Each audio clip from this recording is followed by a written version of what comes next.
Yes, yes.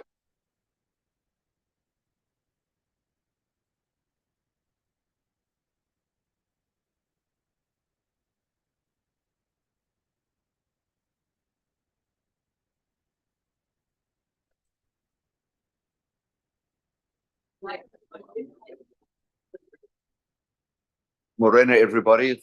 We can get our places. We're just after 10 o'clock now. So I'd like to get started.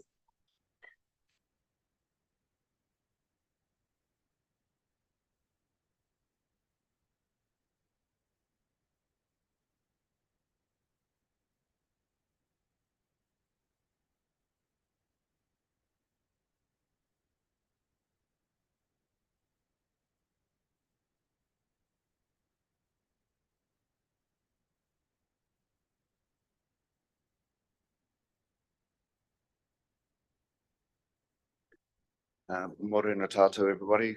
Welcome to our March Council meeting. We'd just like to open with a karakia. Kia ora, Cassidy. Ngā mihi o te ata e te whānau, e te kaikonihira, tēnā koe. O tērā koutou ko whakaroi ka mai nei ngā manuwhiri tēnā koutou, kia inoi tātou. E papa e rangi, e papa e rangi. Kia turuki mai te maru atua nui. He ai o nuku, he ai o rangi, he ai o matua. Kia mahea te ara, kia pūrangi aho te titiro. Kia kotahi te ngākau, kia toi te kupu, toi te mana, toi te aroha e.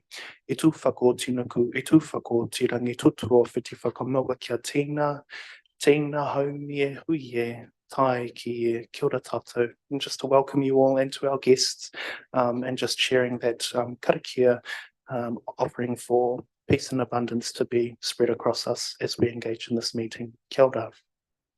Kia ora. Thanks, Cassidy. If I could just pass over to Jamie or Councillor Tamaki for the words of wisdom, which we're all looking forward to. Tēnā rā tātou. Nau mai hara mai ki tēnei whare e te iwi. Tēnā koe Cassidy, ngā tūwhera i te rā, i te kaupapa te rā nei, nō reira. Tēnā koutou. So, yesterday, when Max messaged me to see if I wanted to do the words of wisdom, I was quite excited, but it made me do two things.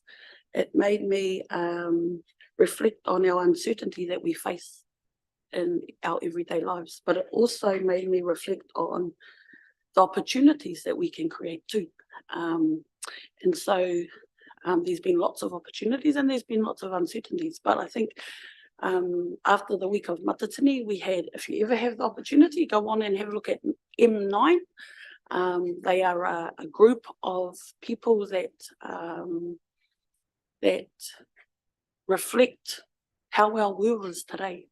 If you look at the messages, and one of the young fellas that that I felt quite inspired by, his name is Te Aorere Pewhairangi. So he's the mukapuna of the greatest, or one of the greatest female orators New Zealand has ever known, Ngoi Pewhairangi. And he came up with a whakatauaki around, I believe, some of the things we can use today in our hui. So his whakatauaki is he matenga poto, he orangaroa, which translates to short-term sacrifices for long-term goals.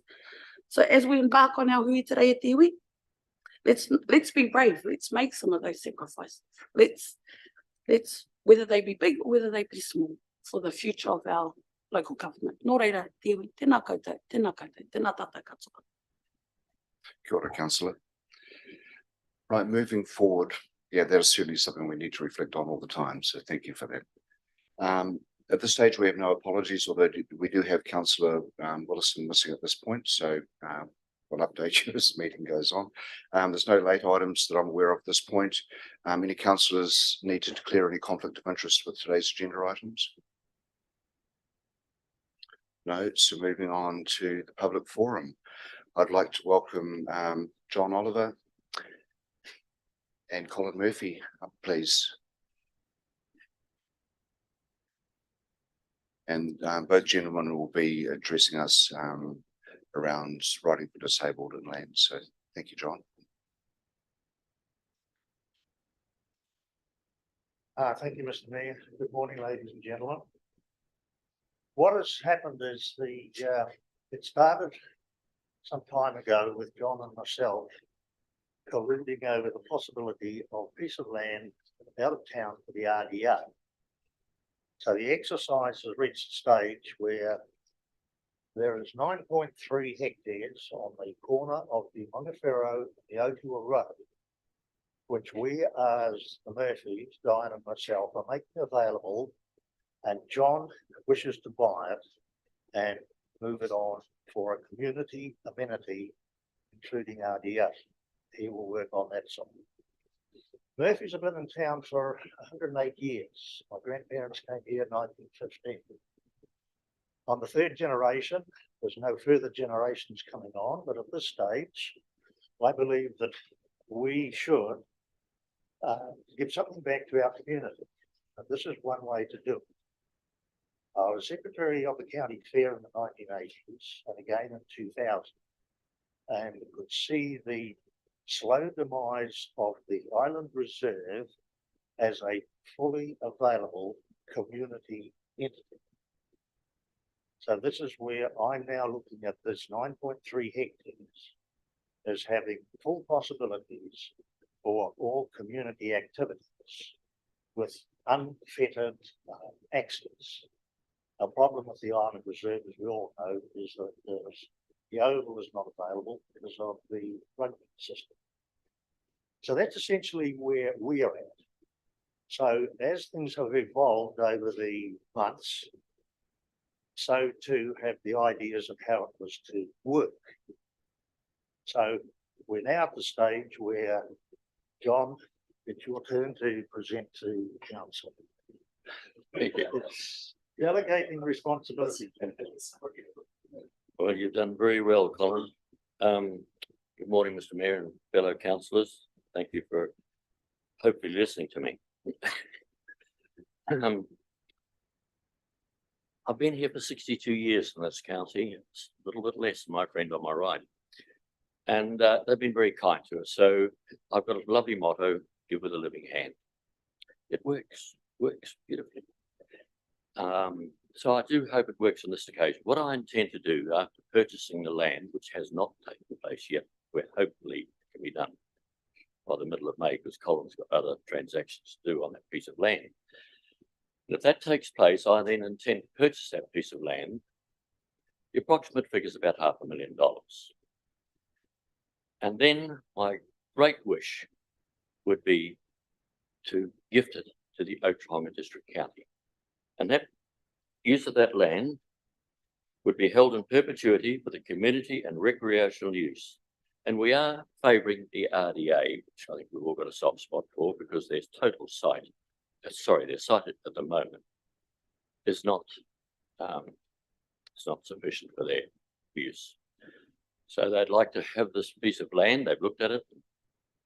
Can't wait for it to happen. Is to build a large covered arena on it. So it's going to be all weather, all use, all purpose use.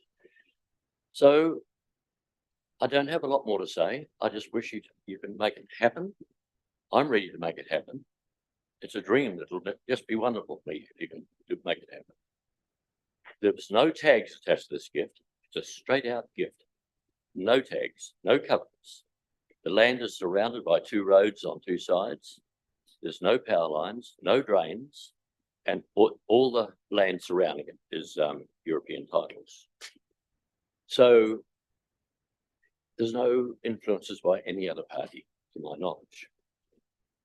Almost the perfect site. My dream is it'll be the second island reserve, because where we are at the moment can't suffice for everyone. Thank you. I hope you make it work, because I'm going to try. Good luck. Thanks, John. Thanks, Colin. Any questions, councillors? Councillor Dow. John and Colin, just wondering, I can probably answer the question myself, but I just want your thoughts on it. Why not just give the land straight to the RDA and then they control it? But before you answer, could I just say that my thoughts are, just if I'm correct, my thoughts on this are, if it's given to the RDA and something happened to the RDA, basically they could sell it a little far easier than if it's given to the community to sell. Is that why you want to get the community involved? Well, I guess when we look at it, the council probably has the in perpetuity factor. Whereas RDA, if something happens in 10 years or if something's no RDA, what happens? My idea, my vision was something for the community to have as a recreational facility of which RDA is a part of. No, thank you. That's If I can add to that, the chair of the RDA New Zealand came up to visit with the local RDA here, in the presence of Bob Strawbridge, their accountant, and they're pursuing that project. They said they could be the best person to fund these new buildings on it that are required for the building for their purpose. So that was very positive. They've now organised a company from Rotorua, I can't tell you who they are, who will do a feasibility study on it, and that won't be due till beginning of June. So that's that side of it. Yes, that's about as much as I know. They are an obvious choice, yes. I just had one other question, sorry, but just because of local knowledge, I understand the farm next door to Colin is being sold, so I'm assuming those farmers would probably lease your land if it didn't sell. So therefore, the timeline I'm assuming is basically like if they're going to lease the land, they want to know how many acres or hectares of land they're going to lease. So I'm assuming you'd want to get something tidied up. By the 1st of June would be the normal dairy farmer takeover, is that correct? Well, we're going to plan B because as things have become clear, a time frame now, the 31st of May is the end of the dairy season. So that was when the Collingwoods, who bought Nigel Water Farm, would commence the lease. Now it's come clear to us that the timeline has to be flexible. There's no question of that. So at this stage, we have arranged a tentative arrangement with the Collingwoods to lease that farm, that block, the 9.3, for 12 months. Then, if necessary, to roll it over for the next 12 weeks. In the meantime, we have a continuation of the standard lease arrangement we had with Nigel Waters on the current remaining of the 40 hectares. That's how it will work at this stage. We could see the need for flexibility in the time. With, of course, private enterprises that do something to get on with the job. But I understand that there are processes and protocols that have to be observed. We wish to work as much as possible with those processes. Thank you. I'm sorry, thanks for that update, Colin. In terms of that flexibility aspect of it, because you've obviously been learning about as you said, the protocols and the timeframes, etc., and the need for the RDA to do that feasibility study that you referred to. So that does change things from the original conversation we had. So thank you. Councillor Johnson. Yeah, I'd just like to say what a wonderful idea and thank you. I think it's a no-brainer. I get very enthusiastic about things like that, and thank you. I understand that's as a council we always have issues with the associated costs after these are given, and I guess it's something we have to work through. But I'm sure whether there's a will, there's a way by some mechanism, and fantastic, awesome, thank you. But just one question: is there any talk or in your goals about some sort of structure there? Is there any of your thoughts with a view to a structure on the land, like an indoor structure for the riding for the disabled or something like that?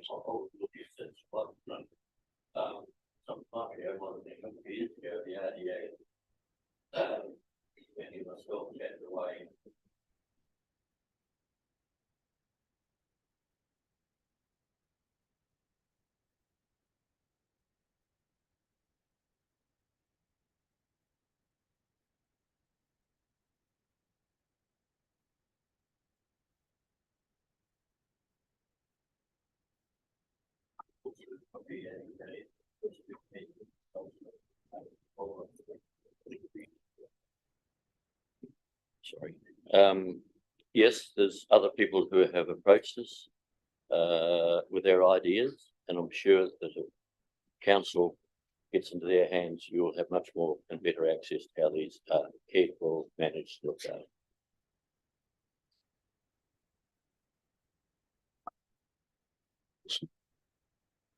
Councillor Christensen. I just want to say, yeah, what an awesome idea. I was just wondering if you know, with the feasibility study that RDA is having done, are they going to look, is that going to look at if they can manage the whole 9.3 hectares? You know, like fertilizer, weed, mowing, water rates, rah-de-rah. The list probably goes on. Yeah. That's a very good Well, question. I guess in the first instance, we're looking at getting the sale across the line.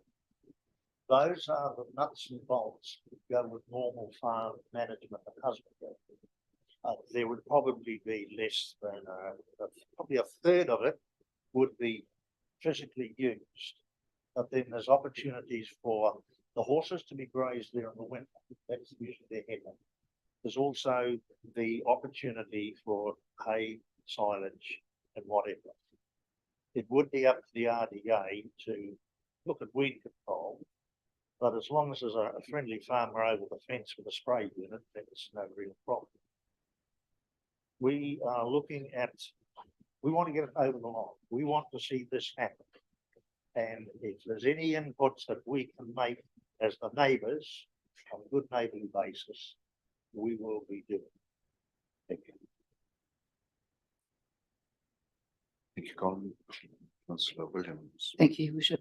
But just to clarify, with the discussions with is the New Zealand body of RDA supporting the local organisation?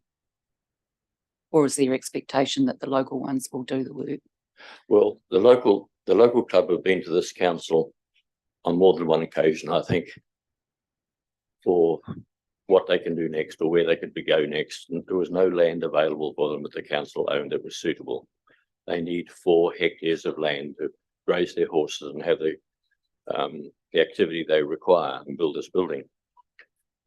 That led us to finding a spot. Well, just like farmers do talk, we got together and we're on the same page. So Colin has been more than generous, allowing his piece of land to be sold to me for this purpose. What was your question? Any more?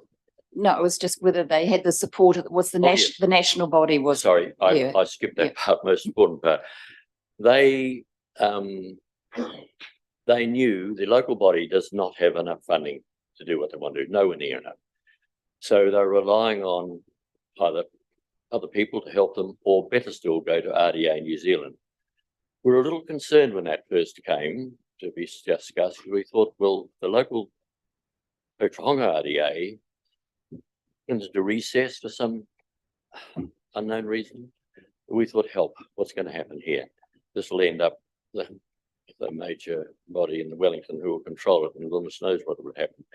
But when the president came up from Wellington to discuss with the RDA, they were very, very positive, and they insisted that due diligence was going to be done. They've nominated the company and paying for it, so that will be in front of us. Well, they said at the beginning of June. So what comes out of that, I imagine that land use will be other things besides RDA. Any further questions, councillors? Councillor Jeffries. Thank you, Your Worship. Through you, John and Colin, I support the comments from the other councillors that I think this is an opportunity for us to really seriously consider. And I just wanted to acknowledge the generosity, if you like, of the parties involved in gifting, or potentially gifting this land to the community for long-term benefit. Can I just ask then, has any approach been made to other users currently using the island reserve, like the Polo Cross people and the likes, who might be interested in perhaps relocating out to this area and getting better utilisation of that land? Well, I've had indirect conversations where people have come to me and said, look, our group would like to think about equestrian events, elderly people riding, perhaps even grazing their horses there because there's more land than they need. Then it went to, Roy, look at that, your tractor club, where they have show days for their vintage vehicles, because there'll be a big covered yard there. I had another group came to me, what about some places, I know in Taupo, they've got these people on small children on bicycles. I don't know the name of what they call it, but that's the word, and one corner of the property. I think you could, I don't think you're going to find trouble finding people who want to use it. And once you get one going, another one will look and say, oh, that's me, I'd like to be a part of it. Another person said to me, I have to admit, it was my wife. She said, what about planting a small section as an arboretum, where they plant some lovely old English trees, encourage the birds and so forth, a small corner where it wasn't being used. Well, you're married to my wife, that's what you listen to. There is also the opportunity perhaps for a community garden. Now, I remember when Evans Hall had the community garden, well received. It was these types of things. In essence, what happens, I look on it in the philosophy of quote, build it and they will come.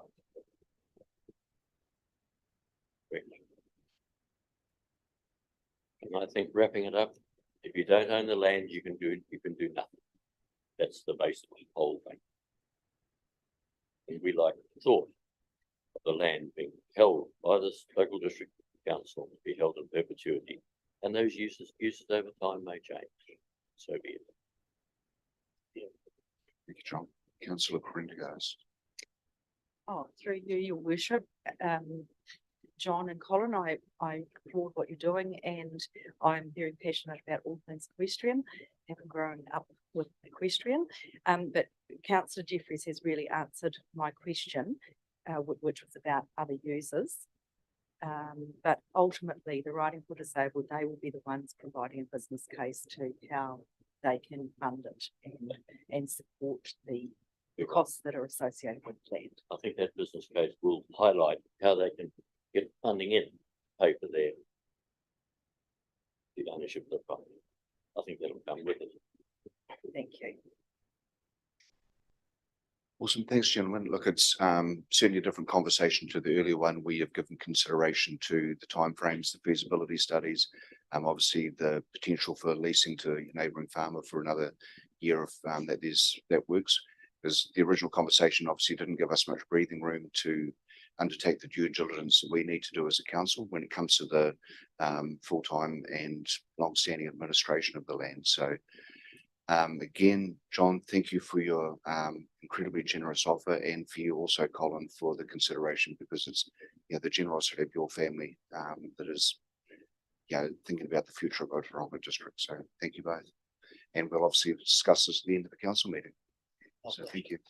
Thank you.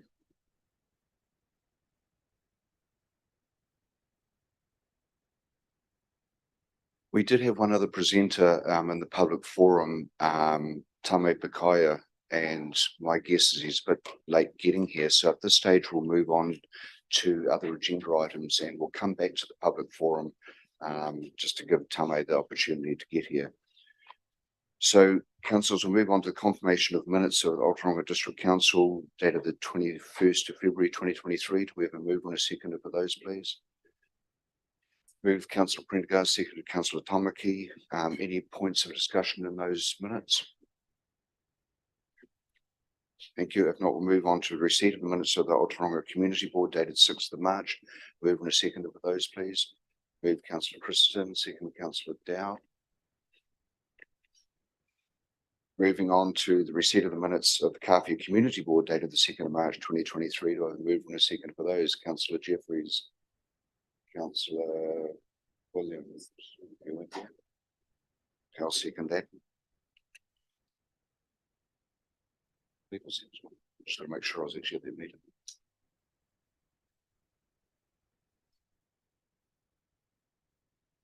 Yeah, all good.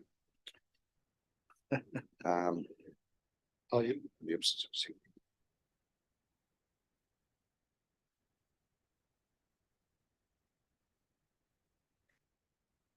Sure, the second we receive the minutes. You're receiving, through you, your worship, you're receiving the minutes, not approving them, so I think any one of you can receive them. Yeah, all good. Moving on to. Oh, excuse me, worship, sorry, there was just a point of clarification in those, if I may, is that all right? I did actually get hold of Kaya and just made a couple of corrections to those minutes. So I assume that that's been done, so I won't bore you with the detail. Okay. But just to sort of remind perhaps that there were some changes that needed to be made. Thank you. Thank you. Moving on to the mayoral update dated 21st of March 2023. I do start with this month has been disrupted, but I said in a good way, and I seem to have got off to a fairly disruptive start to the year. I had a month-long visit from American educators. I went to school with a gentleman by the name of Curtis Bentley in 1982 when I was living in Iowa, and I was best man for him in his wedding in Georgia in 1990, on the way to my own wedding in Zimbabwe. So I've come out to New Zealand for a month, and they've been going around the country, videoing and photographing New Zealand fauna to go back and make a science show in America for the elementary school kids in the States. So it's been a great opportunity, and I must say the Kiwi House welcomed them with open arms, and they did a fair bit of videoing and filming in there, and the reception they got there was paralleled all around New Zealand. So they had a great time in the country. The hard thing about Curtis, so he's like one of the Wiggles. He's a very excitable 59-year-old and quite exhausting to spend a fair period of time with. But at least in the future, we'll be able to watch. The show is called Go To Science, and we'll be able to see some footage of New Zealand going forward. And they travelled all around the country, which will be quite extensive. And I'm looking forward to it. On the 27th of February, we had chairperson training followed up with a meeting with some residents who had a couple of concerns. On the 28th, I spent time in the South Island, as I said, working from a hotel down there and travelling from Queenstown and Invercargill and through the Catlins before I came back. The 6th, we had a risk and assurance meeting, an interview. And on the 7th, we held citizenship ceremonies, which was really, really good. It's the biggest number of people we've welcomed into the district in my time as mayor.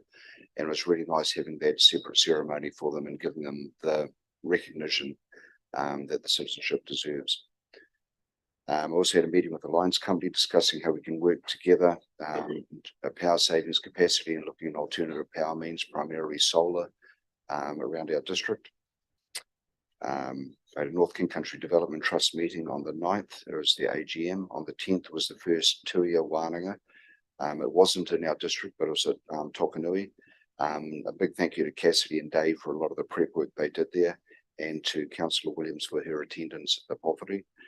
The 11th, Councillor Johnson's big ceremony, big celebration was the Kiwi Town Piston Festival, which was attended by, seemed like thousands. It was outstanding. On the 15th, I had a meeting with Minister McNulty. That was about the community resilience program here and 32 other councils across the country, looking at multi-year funding and ensuring that the program carries on through the next funding round. We're also meeting with Ministry of Youth Development at that stage. Then on the 20th, as in yesterday, there's a hui down in Wellington. I was there also about the community resilience programs to ensure that all the different coordinators work together and collaboratively. Then I had a meeting at Local Government New Zealand and also with one of the officials in MSD, and then got a 7 o'clock flight home here this morning. So that's my report for what I've been up to the last month. Moving a second of that be received, please. Councillor Prendergast, followed by seconded by Councillor Johnson. Any questions, councillors? Great. Moving on. decision-making reports. We'll move on to item 28, the Ōtorohanga District Occupancy Policy and Community Occupancy Guidelines. Trish.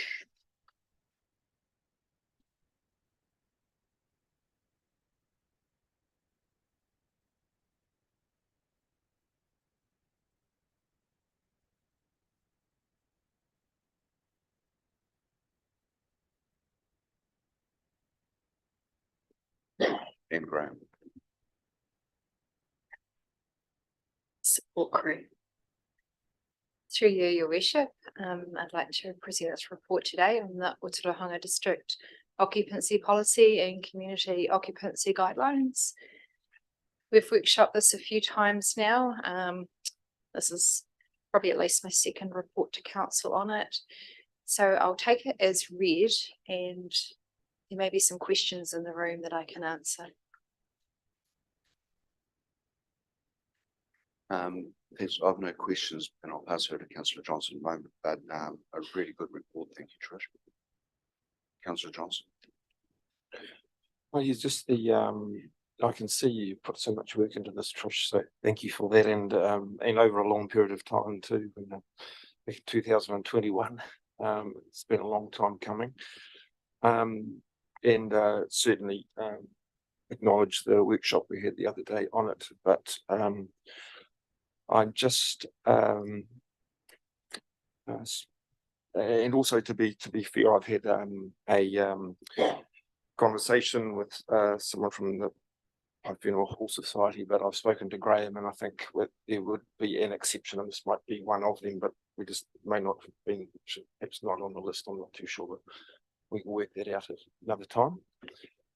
Yeah, thanks, Councillor Johnson. Yeah, there is, I'm just doing some research at the moment, but there is a historical agreement there around that recreation reserve at the Funeral Hall. So we may have to go back to Crown to find that original lease, but and just what the terms of that lease were, but we'll leave that out in the meantime until we find that history around that.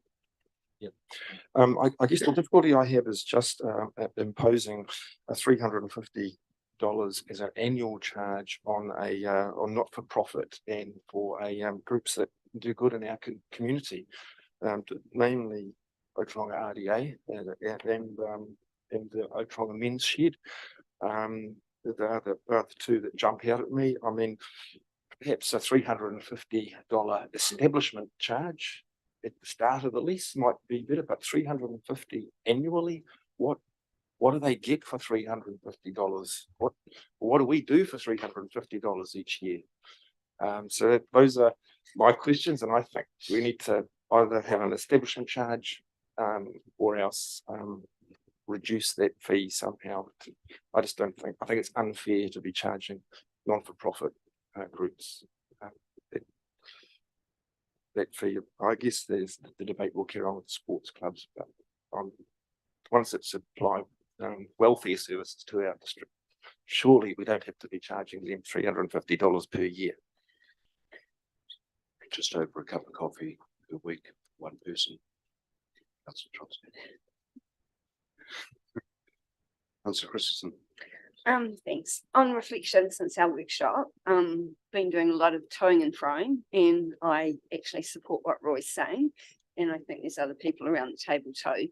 For that amount of time it would take to invoice, chase, rah-de-rah, maybe it should just be across the board zero for the amount of money that we actually get in. I mean, it's how much, Trish? Through you, your worship, $1,606 a year across 11 not-for-profit groups. Yep, so just, yeah, what I'm saying is open for discussion, but yeah, I'd really like to, I don't know, move that we go to a zero. And no, I don't know. Not through you, your worship. So just to clarify, that's the current amount that we're collecting, because Correct. 11 times 350 doesn't add up to 1,600 for me. Yes, sorry, I thought that was the question. Oh. What we currently collect. I might be wrong. What would we be? What would we be Yeah, collecting then? sorry. Yeah, sorry, Trish. So I think it was I think it's 3,800 or something. Yeah. Got it. Yeah, which, yeah.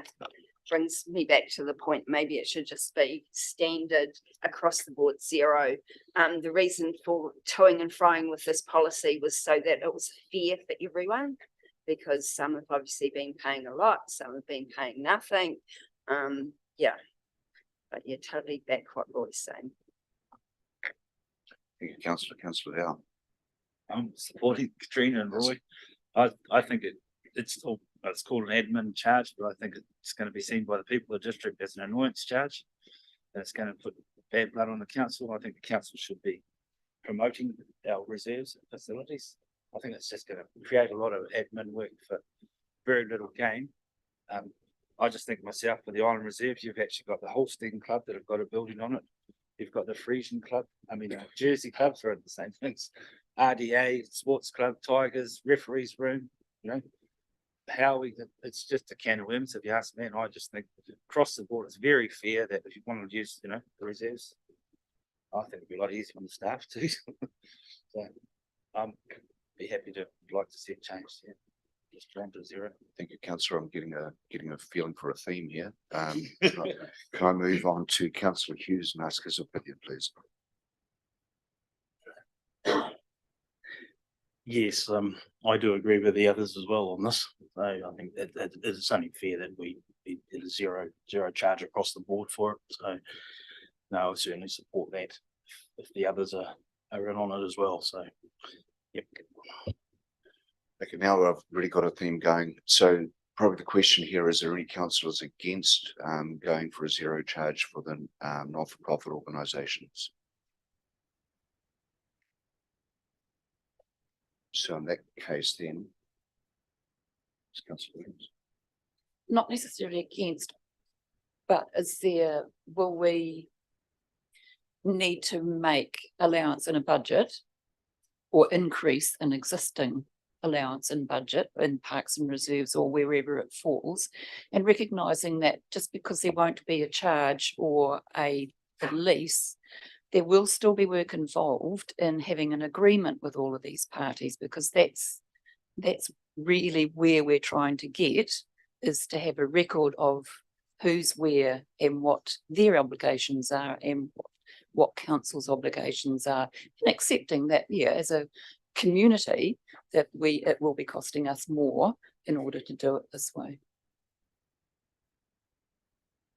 So that this is, sorry, just for clarification, this is an acknowledgement of their obligations. Well, we'll still be having an agreement. There'll still be an agreement, and there will be internal costs which we have to bear. Yeah.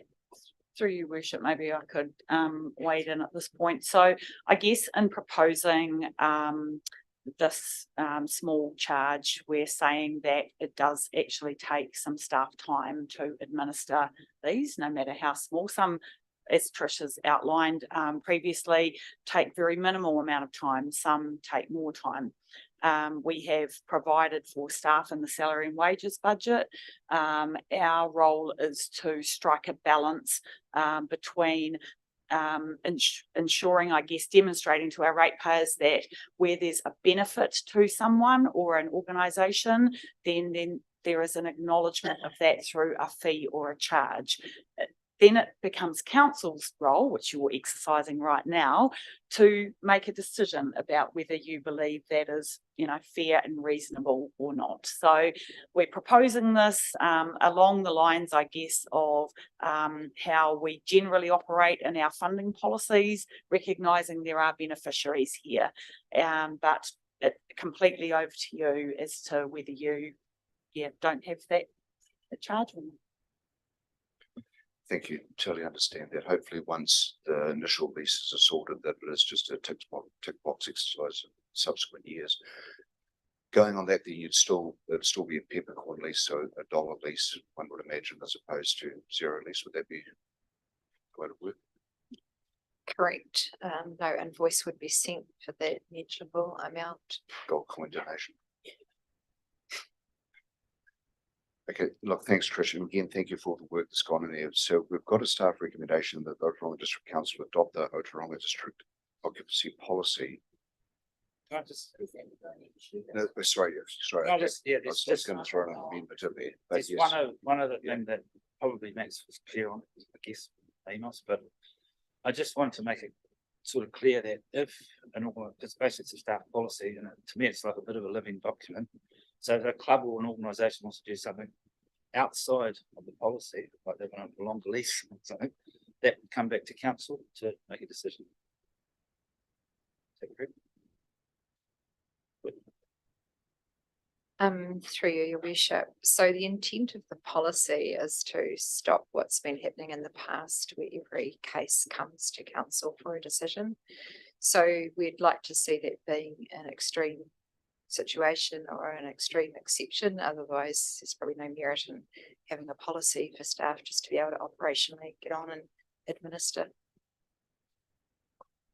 Yeah, thank you, Trish, because certainly every time leases were coming up historically, be it at Ōtorohanga or at Carfair, it seemed to be the decisions were based on those elected members at a particular time. So there's no real uniformity and consistency in what was happening, which is obviously what Trish has been working on to give some continuity around how the leases operate. Are there any other matters arising, councillors? Trish, would you be better or Tanya at wording the amendment here? Through you, your worship, I've just had a go at it. I don't think we necessarily need to document the amendment unless you specifically want that. On previous occasions, we've said something like that Ōtorohanga District Council adopt the Ōtorohanga District occupancy policy, the community occupancy guidelines with amendments as agreed. And that's been, we've got your amendments, we know what you want to make. If you feel that you really want to make the point about the no admin charge, then we can do, or no admin fee, then we can do a separate resolution. So I guess I'm looking for some direction. Tanya, I'm happy with that. The groups themselves will be fully aware of what the amendment is. So, Trish. Communicate that. Through you, your worship, just asking clarity on this fact. So we've decided, the elected members have decided to go with a zero admin fee. The policy says that that admin fee will be reviewed every year through the annual plan and the long-term plan process 3 yearly. Would that stay in place? What does this mean, that the annual administration fee would be up for discussion again at the next either annual plan or long-term plan discussion? I would imagine long-term plan as opposed to annual plan. Yeah, Graham's nodding too. Yeah, I would say we would wrap it into our normal fees and charges review at a long-term plan. So that's every 3 years. So no amendments need to be changed to the policy on that basis then. Yeah, thank you. Councillors happy? That note, I'd like to move the staff recommendation, seconded by Councillor Christensen. All in favour? Against? Carried. Thanks, Trish. Thanks for all the work. Thanks, Graham. Moving on to item 29, Ōtorohanga Support House, Whare Awhina 6-monthly report. I'd imagine Greta's speaking to this, along with Nikki. Page 52. Page 52. And this is a very exciting moment for Nikki. It's her first report. Yeah. Thank you, Your Worship and Morena councillors. This report accompanies the 6-month report for 1st of July 2022 to the 31st of December 2022 for Ōtorohanga Support House Whare Awhina. Currently, council contributes 19,000 per annum as agreed through the long-term plan 2021 to 2024. The funding offsets their lease of 120 Maniapoto Street. The outcomes council seek for the support house are to bring about the improved health, welfare and empowerment of the Ōtorohanga community, which are specifically listed as bullet points in 4.1. As you have heard, the support house has submitted a request to council to meet the lease of 88 Maniapoto Street. A report will be coming to council in the April meeting. As a note, you may notice that there is a new 6-month report template. And I'm happy to take any questions about my report before passing to Greta. Thanks, Nikki. Any questions, councillors? Councillor Jeffries. Thank you, Your Worship. Welcome. Nikki. First time at the desk, is it? Don't be daunted, they're not too bad. Yeah, just curious about the rental. You're saying that we're currently meeting the 19,000 for the current rental. So that building, that additional building that's there now, and I assume, are you occupying any part of that at the moment? Who's actually currently paying the lease on that at the moment? You're paying the lease. So not only 19, you're actually paying 17 as well. Is that correct? Yes. Okay. But it's being subsidised as well because there's some storage capacity used by council, part of the area. So is the subsidy equivalent to the rental or not? No. It's not. Through you, Your Worship. Just for clarity around the lease, the support house currently occupy half of 88 Ōtorohanga Street, for which they're charged pro rata of the total, which is 9.5. Information on that lease and their request for increased funding will come to the April meeting where we will flesh out more of those details for you. Thank you for that clarification, Nadia. Any further questions of Nikki, councillors, before we pass over to Greta? No, over to you, Greta. Thank you. Good morning, Mr. Mayor and councillors. I'm the chairperson of the Ōtorohanga Whareawhina, and unfortunately Deb Hill, our manager, puts in her apologies for this morning's meeting. She would have liked to have attended, but she's had an emergency. So I'm not altogether prepared for speaking to this, but I will do my best. Deb gave me some notes. I don't know if you want me to dive straight into that. Go ahead. Okay.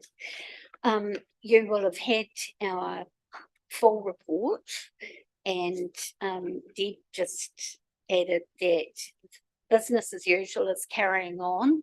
Our food bank and counselling and family support is all going ahead as usual.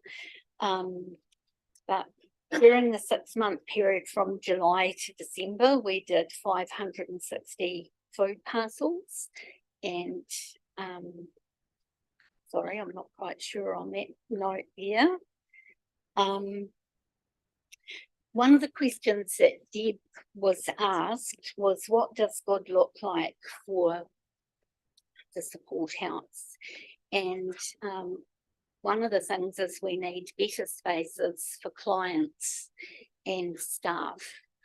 We have really quite small facilities, small offices, and everything is bursting at the seams. And I know that we've talked about 88 Maniapoto Street being utilised to a small degree, but it can't be because it's to a full degree because it's actually a completely open space. There's no privacy, no partitions or any room. It's basically for storage and overflow from the food bank or for meetings. The other thing that would look good for us is a 3-year lease as a starting point, because we need security of tenure in order to be able to fundraise to make those facilities better utilised. And at the moment, we are running a tight budget, which is basically all set aside for different areas of the work we do in the community.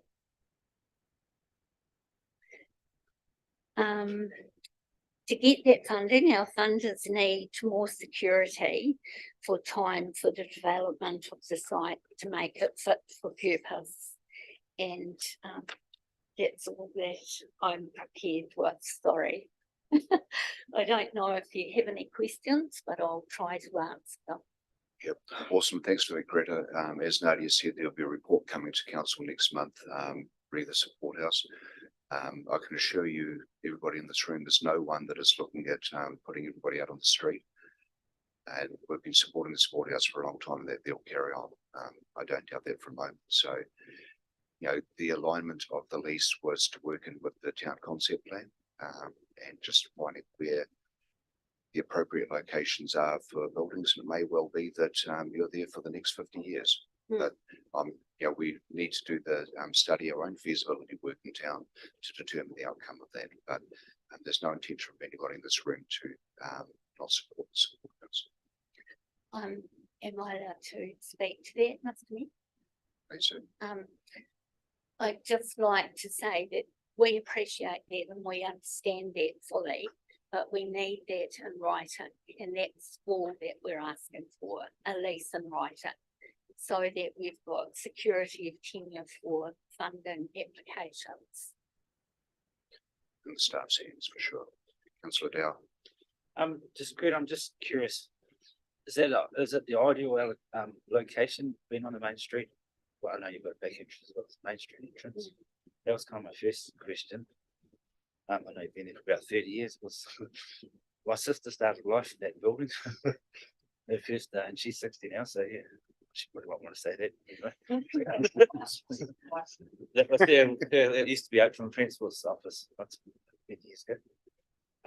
The other second part was you just said you were looking for a 3-year lease, and just take the feasibility studies out to the side, and the policy that we've just adopted, you would be entitled to a 5-year leases. Do you want a 3 lease or 5-year lease? We were led to believe that the starting point would be 3 years. Ideally, 5 would be fabulous, but we were told that was non-negotiable as a 3-year lease. And as to the position of it in the main street, it's been there for over 30 years, as you say, and people have come to expect and understand that that's where they can access help. And it's like when you know where the post office is, they know where the Whareā Finger is. And it's got the back entrance as well, which is ideal for people who are looking for any privacy, or just because they come in that way for parking or whatever. And I'm sorry, I forgot what the second part of your question was. I asked it then. Oh, good. So you're right, thanks. Thank you. Thank you. Any further questions? Can I just ask a question? It's a little bit probably curly, but when you took over the lease of 88, has any funding changed or anything? Because at the time you took it over, the support house was capable of paying the commercial lease. Like that, I'm pretty sure that was in the expression of interest. I'm just wondering if any sort of funding. Yeah, sorry, if anything's changed. Funding hasn't changed, but need has risen. So we are having more and more people seeking help, which takes funding that may have been available to put to something like that. It's awesome. I think that's really important to hear. Thank you. We've engaged with over 36% of the community over the last 12 months in some way or another, and that shows you how much need there is. I think a lot of the working poor are accessing our services, and a lot of the different ways that we're finding to help people, such as Zooms for counselling and people going through different matters, that's really being utilised, but it also uses more funds. Awesome, thank you. Thank you, Greta. Councillor Jeffries. Thank you, Your Worship. Good morning, Greta. Just a couple of questions, really. I was really quite interested in the program that you're running on the speech language therapy sessions that you're running there. So is that like a spelled program, or are you just basically teaching English, or what exactly is the speech language aspect that you're actually working on there? Unfortunately, I am not able to answer that Okay. question fully, Kit. Yep. Deb would have been able to, I have no idea. I know that it has, the only thing I know is the funding is limited Yes. and it is a gap that the schools have identified and we've been able to pick up, but I don't know the content, sorry. Oh, that's fine. I just noticed that there seems to be a gap in the system with the Ministry of Education that Yes. they're not covering that. Yes, So I think what you're doing is marvellous. So just support it's that. unfortunately apparently a huge gap. And the other thing I just wanted to comment on was with your Ōtorohanga district, your Christmas cheer. 635 individuals received Christmas cheer, which is almost 20%, probably more than 20% actually of our community, which is quite a staggering figure when you look at it in that sense. So I think probably it does highlight that there is a need out there, isn't there, for some support in that area. Yep. Yes. Yep. And there's a huge amount of volunteers and people that contribute to that. It's absolutely astounding what people do. Yeah, if you saw our space, the 88 money at Poto Street during the Christmas wrap, etc., it was absolutely full. And they were all food parcels and they were minimal things, but lots of presents for family members of groups. Yep. So right through from babies through to the elderly who are alone and have absolutely no family. So it's a wonderful thing to see all those people not left behind. Well, I think the community is extremely lucky to have, very fortunate to have people like yourselves, undertaking these roles. I was involved with the support house myself for some years, and I totally support what you're doing there. So you've got my ongoing support for your activity. Thank you. Thank you. And we appreciate all of the council's support, that we have been able to benefit from for many years. And we acknowledge that and thank you. It's without your support, we wouldn't be able to carry on very easily. But we need it. It's just imperative for our community. Thank you, Greta. Councillor Hughes. Hi, Greta, how are you? But then Thanks for a report. I was interested in the 560 food parcels you said. So what was the date range on that? from July to December this year. Okay, so you envisage that getting or be more demand in the coming Steadily years? increases, Yeah. unfortunately. And so your funding, you can cover that We in your get funding, funding okay? for that, yes. Oh, cool. Yeah, no, Yeah. I agree with Kit. You do a great job down there and you're a credit to the community. So thank you. But there is limits on those parcels and they are very basic items.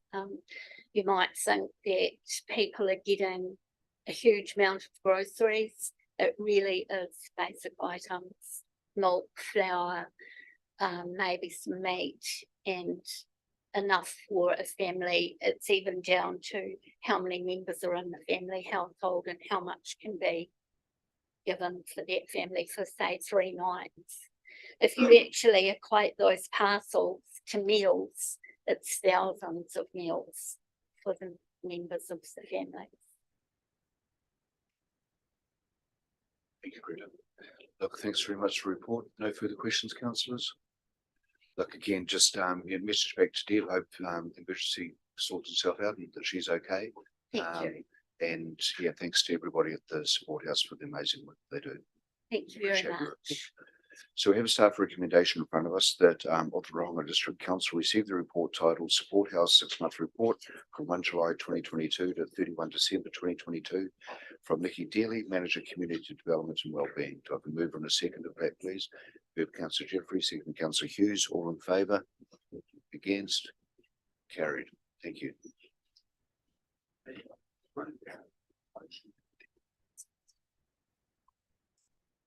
Councillors, what we're going to do is we're going to go back and revisit the public forum with the pleasure of a gentleman by the name of Tame Pikaya here to speak to us about the Ōparau Bridge.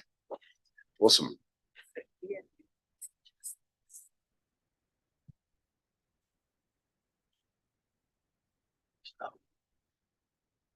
Welcome, Tommy.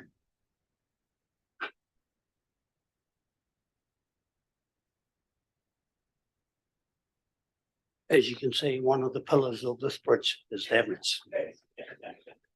And I just had a total knee replacement. So, ata mari e kia koutou katoa I tēnei ata, te koro matua o Ōtorohanga ka anui te mihi atu kia koe, me ngā memo te kaunihira, ngā rangi ātea, tēnei te mihi atu kia kōrua I roto I tēnei tūranga hou, e rite kia mātou o kirikiri roa ko ngā māngai Māori. I roto o kirikiri roa, tēnei te mihi atu kia koutou. Good morning, everyone. It was a lovely day, even though it was raining. I tell everyone it's a lovely day. Unless you've seen what's happened in other parts of the world, you will appreciate what it's like in Aotearoa. But my heart goes out to those who have been affected by the impacts of Mr. Gabriel or Tawhiri Mātea, who came into New Zealand and caused damage up in Taitukarau, Tamaki Makaurau, and of course on the East Coast. So we're quite privileged in Kirikiriroa to not have, we've had a little bit of things blown around in the backyard, not damaged as such. So I teach that. My name is Tame Pukaya. I was a former teacher and translator. I speak Māori English, very quick translator. And when I heard that question, I was thinking, I'd love to answer your question. I'd love to answer your question, but I'm here for a different kaupapa. I'm the kaumātua. My role is the kaumātua of Hamilton City Council. Pukinga or Te Kuratini o Waikato, it is the new Education Institute. Te Pukinga, it's a brand that I've talked to the CE about, which the values they've tampered with, and their translation is not good. They've got 3 values, and when you look under it, the English translation, that's not what that word means. But I'll see them another day. Let's leave that. I'll correct the translation because I'm a translator for the King. And when you have VIPs from overseas and you sitting behind them translating, you've got to listen to the speaker. You don't have notes to read. You listen to that speaker, and I'm translating straight away. He said this, that. And you don't write a dissertation in your translation. You've got to translate fast. Right. One of the things when I'm away from education I do, and you do it for free, is you manage land. You don't get paid for it. You manage land. And I started off as a young 15-year-old learning about land of mum and dad. I did my first court presentation before the judge when I was 17. And I was so pleased when I walked out of that court because the judge acknowledged what I said. He said to me, "Are you here? Are you an owner, sir?" I stood up. I'm not an owner. My mother is. I just drove the car to bring her to court.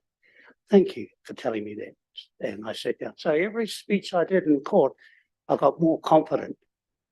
Now I've got to watch my tongue because sometimes I tell the judge what to do.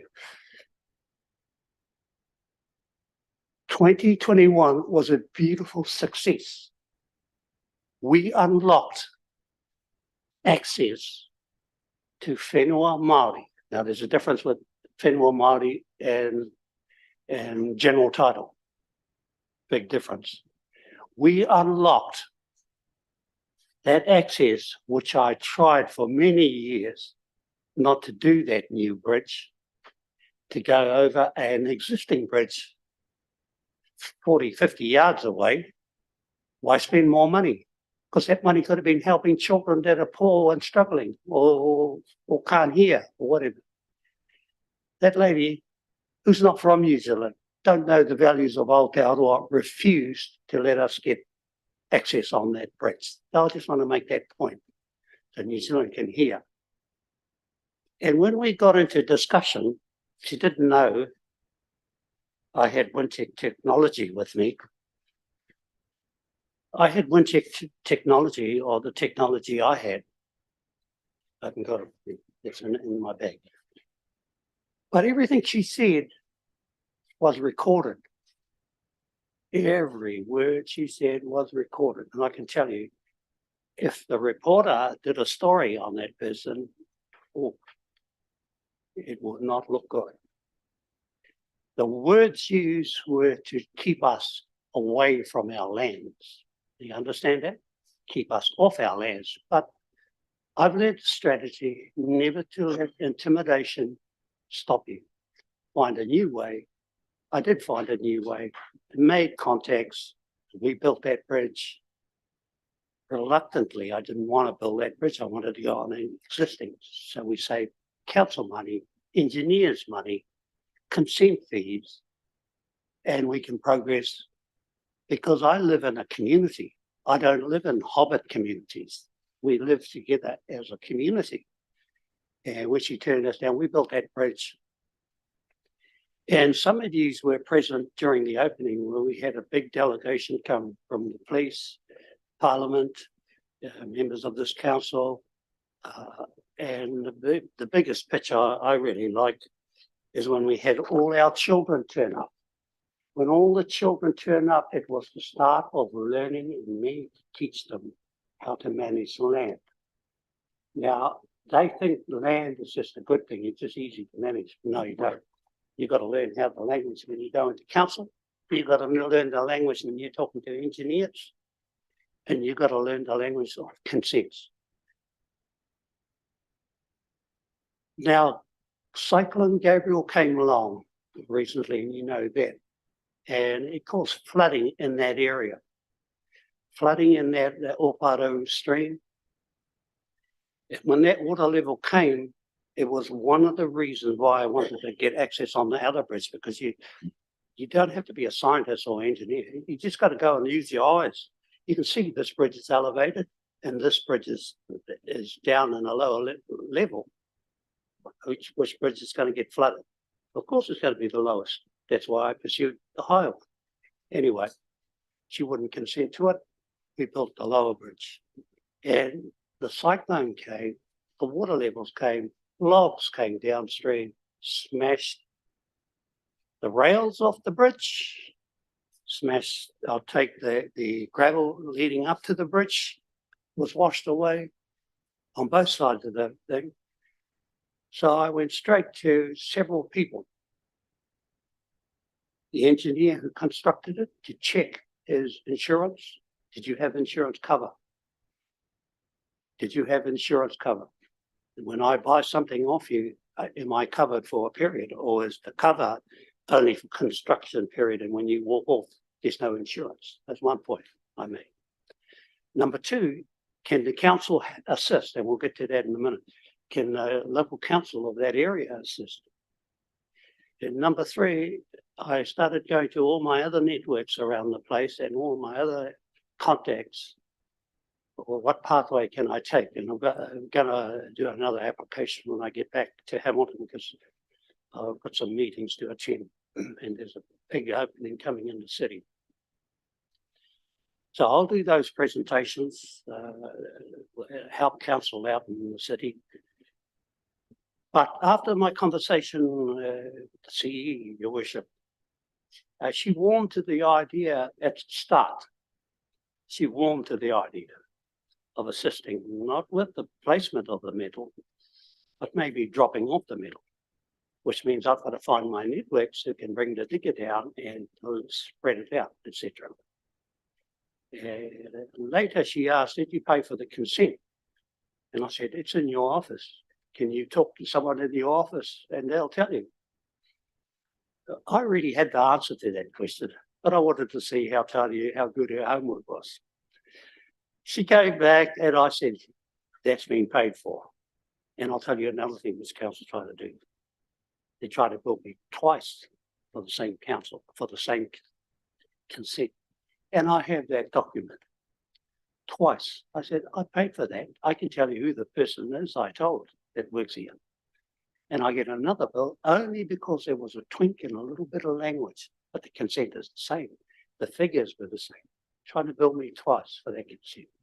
So we pay our fees, we pay our taxes, we pay our rates, but we don't get help. Now the danger point, and from my story I did on television, and many other stories on television,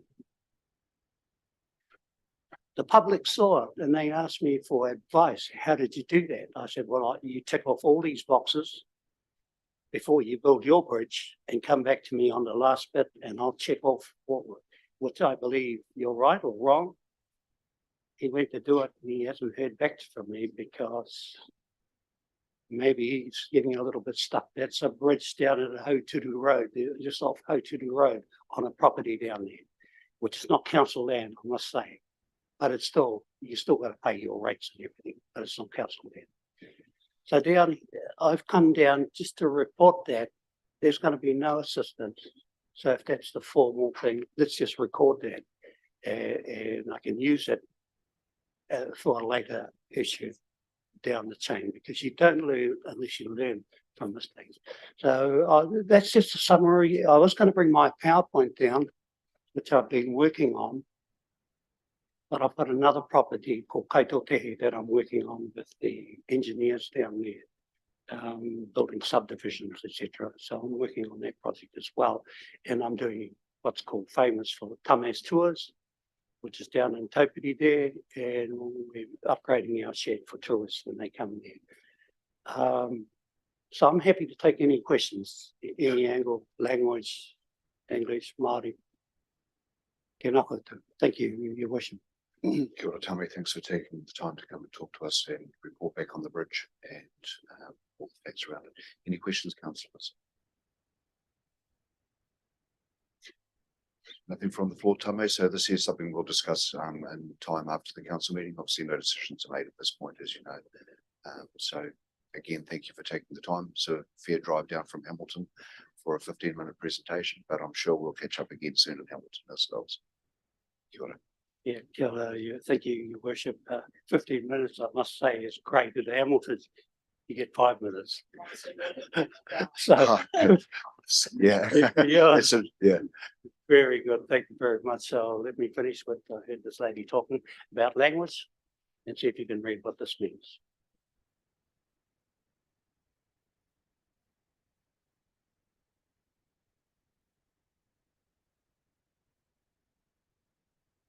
Did I work that out? Because in the disability sector, I go there and present and represent the disability sector too.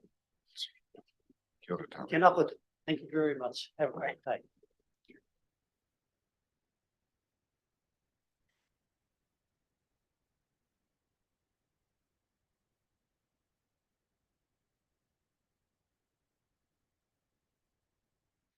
Right, councillors, we'll move on to item 30, Waikato Regional Council Enviro Schools Program 6-month report. Nikki and Nadia.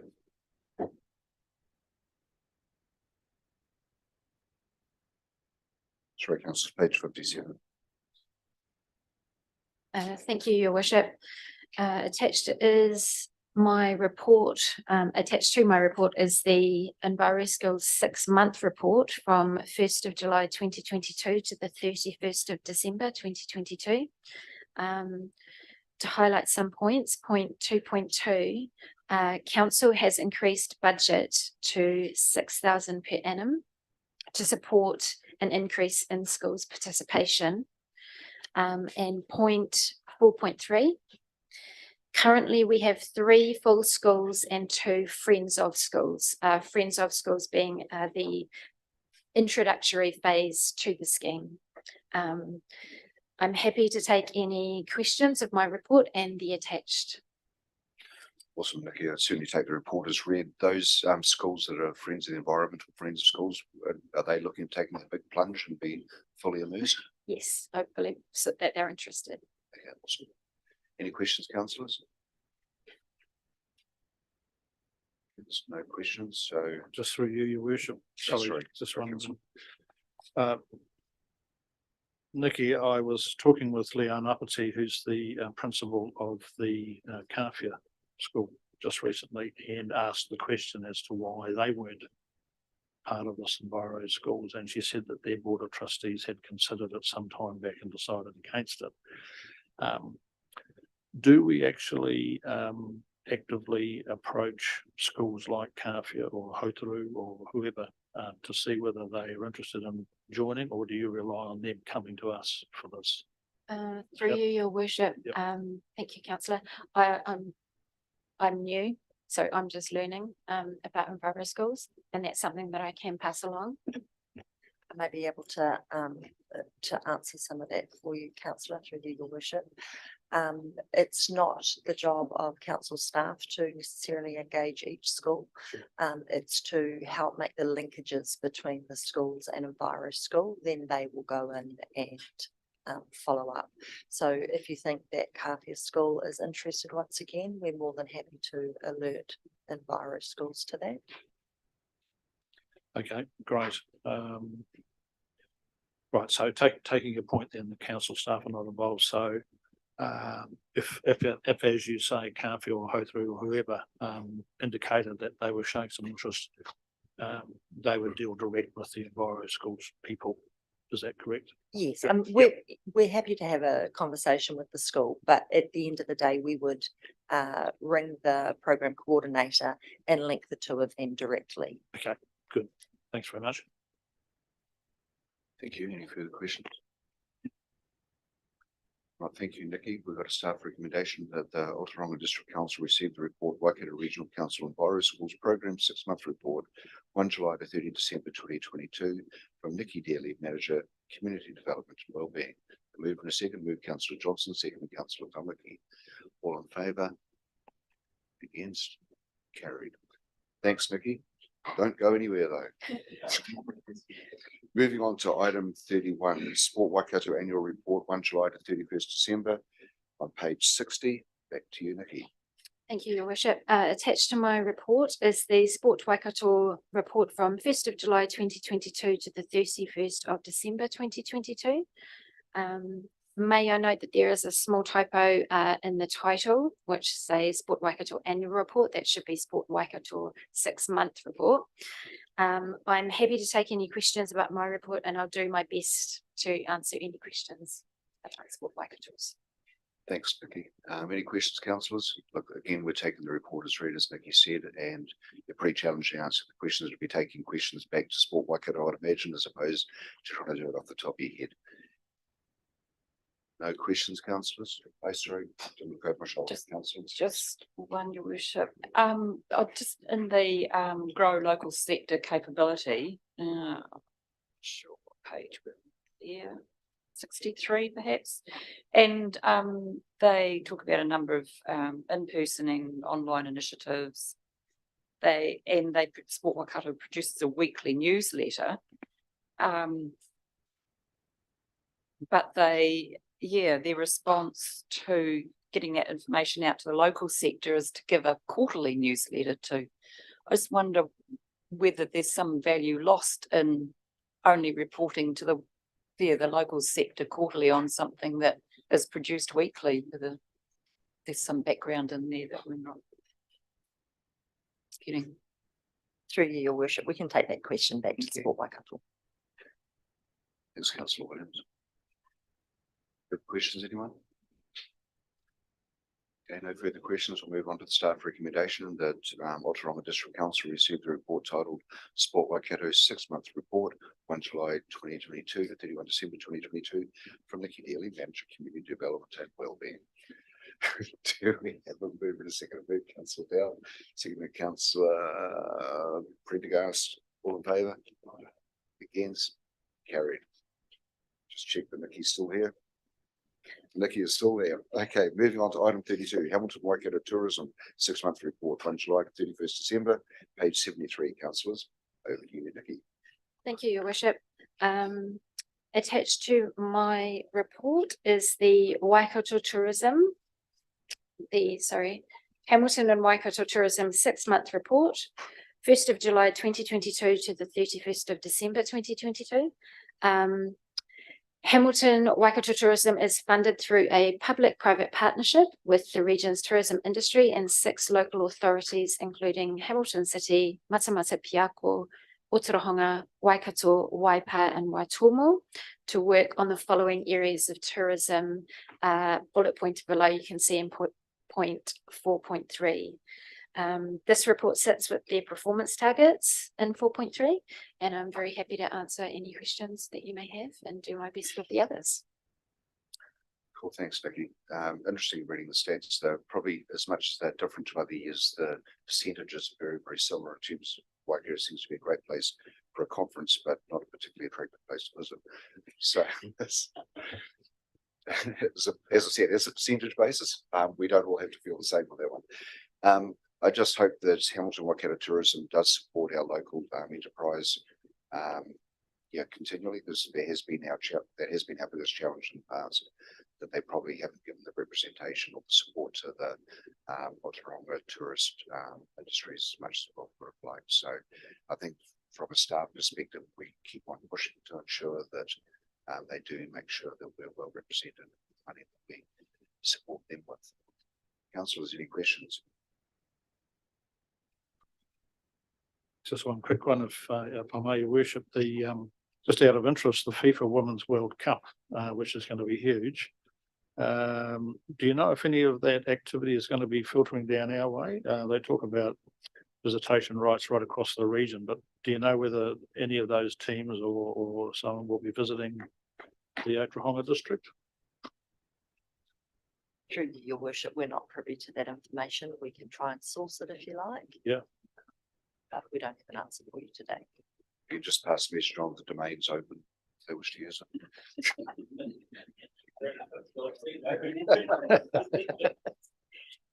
I know, I just think some of the local schools would get a great buzz out of seeing some of their representatives from different countries coming along and promoting soccer and that sort of thing. So, yeah, it could be a good PR thing for them. That's all. Yep. Thanks again, Nikki. So with no further questions, we have a staff recommendation that the Ōtorohanga District Council receive the Hamilton Waikato Tourism 6-month report, 1 July to 31st December 2022, from Vicky Dealey, Manager of Community Development and Wellbeing. I'd like to move that report be received. Seconded, Councillor Hughes. All in favour? Against? Carried. Thank you. Thank you. Yeah, you can go. Thanks very much, Nikki. Awesome.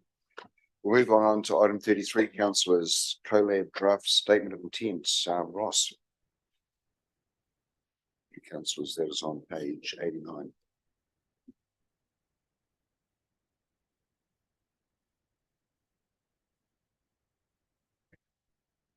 Morning, Your Worship and councillors, and a change in the floor show for you. Today we're considering two elements of collab, which is the Waikato Local Authority Shared Services Council Controlled Organisation. My goodness, that's a mouthful. But as a council controlled organisation, there are planning and accountability requirements that they must meet. And today you have the draft statement of intent to consider. So that is forward looking to the coming year, and COLAB needs to prepare this, pass it through its shareholding councils, seek any comment and feedback, and then finalise it before the end of June this year. The second element is backward looking and considering the performance of COLAB to the 6-month period to the 31st of December. So I'll take the report as read, and if there are any questions, particularly around the draft statement of intent, and if there are any areas for change that council wish to seek, they can be recorded in the resolution and referred back to the board of directors at COLAB. And if there are any curly questions, Your Worship, around the financials that I can't answer, then Mr. Bunn is standing by to assist. Thanks, Ross. Appreciate that. I suppose the only question I have is here for us to, obviously receive the half-yearly report, but it's actually staff that are interacting with COLAB. It's not the elected members. So I suppose from the question back to you is, as a staff member or as a manager, are you happy with interaction and the performance of COLAB, or is that not appropriate time to ask that question? I'll give the Chief Executive the first. Yeah, I think it's got to go to someone. Thank you, Ross. I have probably worked more closely with CoLab through you, Your Worship, this past year, in that I've been the lead chief executive for one of the projects, and that is the CoLab Learning and Development project, which seeks to look at the learning and development that we all offer our staff across council. And so we're sending people on courses all the time. And we have a collection of learning and development that is the same for every council. So we're all sending our staff off, paying accommodation, travel, and course costs, when really we could centralise some of them, deliver them digitally, and some in person and some by e-learning, and save an enormous amount of money. So I've worked really closely with the CoLab business analysts, and I've had to present to the board a couple of times as well. So I guess I've been closer in the past year. I think we're still, as a small council, finding our feet in terms of our ability to analyse the opportunities that come our way through CoLab, and I say that quite honestly and openly. There are a range of opportunities on offer all the time, which is great, but we still need the internal skills to be in time to be able to actually look objectively at the opportunities that are presented to us. So there are some things that we've opted out of because we've thought, well, we're already doing that, or it doesn't make sense to us one way or another. And then there are other things that we opt in to. And so as part of the organisation realignment that we've undertaken, we have a new role in the business enablement group that we're recruiting at the moment, and that is manager business improvement. And one of their jobs and the skill sets we are looking for in that role, part of the job would be to give us kind of more grunt in that business analyst kind of area, so that we can, do more of that groundwork on these opportunities. But yeah, I mean, in short, to answer your question, I'm quite happy that we're part of CoLab. And yeah, I certainly think that it's worth us staying in there. Thanks for that, Tanya. And obviously we should have unconditional support and belief in the chair of CoLab. So yeah, very good. Thanks, Ross. Any questions, Councillor Risses? I was just wondering, are we involved with the CR4? Like, have we had the proposal seeking our support to continue with the request for proposal from it's CR4, sustainability, reduce, recycle, reuse, rethink. I had to look it up. It's on page 115. Customer digital enablement, but the first project is CR4, and I was just wondering if you knew anything about it.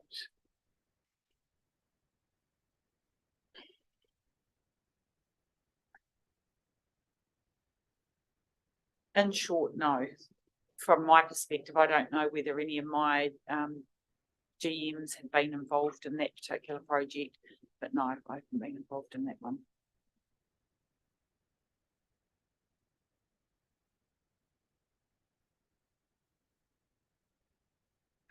So I think if I can add to that, Your Worship, it's a development project, so it's obviously in the very early stages, and I'm not aware of a proposal that's currently on the table for us to consider, but we are in contact with the CoLab chief executive and their key staff on a regular basis. So as and when an opportunity is tabled, then we'll be in a position to consider that in terms of benefits to our community and our council.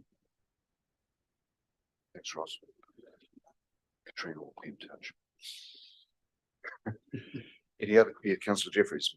Thank you, Your Worship. Through you, Ross. I'm interested in their commentary around Three Waters, and if I can just read what they say here. The board have discussed an opportunity for councils to determine to what extent and how capable staff can be kept within the sector, and so on and so on. have we been involved in those discussions, and what work has already been done, if you like, in terms of looking after our staff going forward, those three waters? Do you know anything about that? Through you, your worship, maybe I can answer that. So that started at the Chief Executive Forum, the Waikato Chief Executive Forum, which I chair, where there were councils, mainly the larger councils, who were concerned that the three waters staff that they had in their organisations that weren't being offered automatic employment in the new entities would be lost to us. And so here we are here trying to recruit staff, and meanwhile up the road in Hamilton, they're losing good staff to other, organisations or consultancies or whatever, because they don't have a role to keep them. And so we got together and started thinking, well, how do we keep our good staff in the region? And so that's what this project is about. So it's not necessarily, in terms of us, most of, all of our water staff, I think, Mark, have got a job guarantee. And the ones that have only a percentage of their time spent on waters will be retained in our organisation. Whereas we've got Waipa, Hamilton and some others that have, they've got finance teams that have got 30 staff in them, 3 staff just on water billing. And so they're looking for, where could we maybe, so that's this collaborative project that we're working on.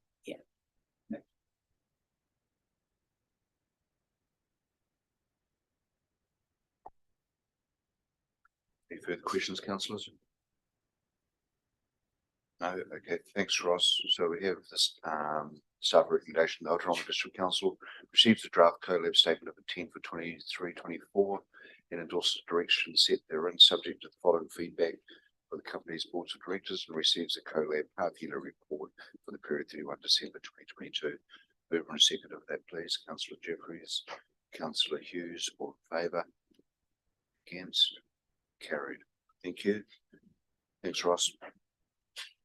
Moving on to Brendan, the financial report for the month. That'll be page 129, councillors.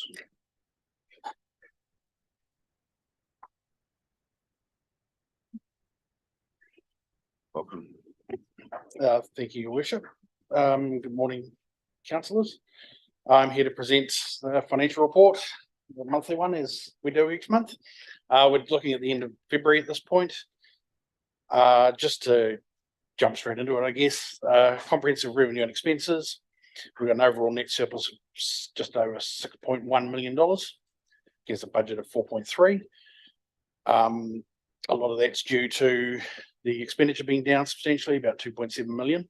Having said that, we just did a creditors run yesterday. It was about $2 million, which a lot of which related back to February. It was just the timing of when we got the invoices compared to when I had to do the report. So that will actually decrease substantially, takes us down close to where the budget actually is in terms of that surplus at the end of February. And obviously the subsidies, in terms of the revenue there, we will have a claim that we are now actually working on at the moment to claim the money for those claims from NZTA. So that will actually increase their revenue as well to offset that. On the next page, in our financial position, so we're in a pretty healthy position. Working capital of $5.3 million. Again, obviously, we just took $2 million out of the bank, so that will change slightly as well. But this is the nature of the timing of the reporting versus when stuff actually comes through and we pay it. Being the 20th yesterday, obviously, that had an impact. And then on the final page, the combined cost of service statement. Our operating revenue is 3.9 under budget.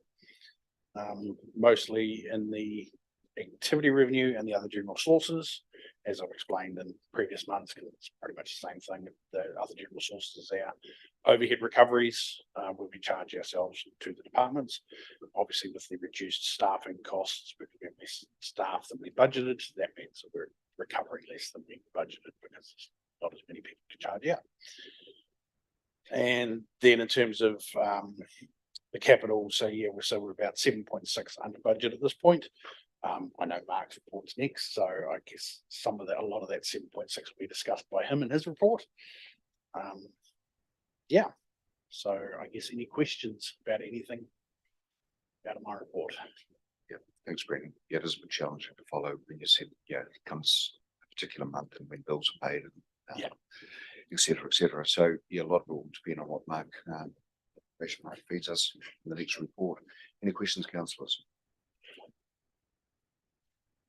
Mr. Jeffries. Thank you, Worship. Yeah, I did send an email to Graham. I'm not too sure whether Graham's in a position to respond to those now. Yeah, thanks, Councillor Jeffries. Yes, I forwarded that on to Mark and Brendan, and Mark will cover that off when he goes through his capital expenditure report, which is the next item. Thanks. It was around just for the benefit of the other councillors. It was around the capital expenditure for the year, which I'm concerned is about 7.6 million under budget. Just wanted some questions around that. Thank you. Thank you. No further questions, councillors? Good. Moving on to the staff. Thank you, Brendan. Staff recommendation that Ōtorohanga District Council receive the report titled Financial Report for the month ending 28 February 2023 from Brendan O'Callaghan, Finance Manager. Move on a seconder, please. Move Councillor Jeffries. All in favour? Against? Carried. Thank you. Thanks, Brendan. Moving on to Mark, Capital Projects, item 35, page 133.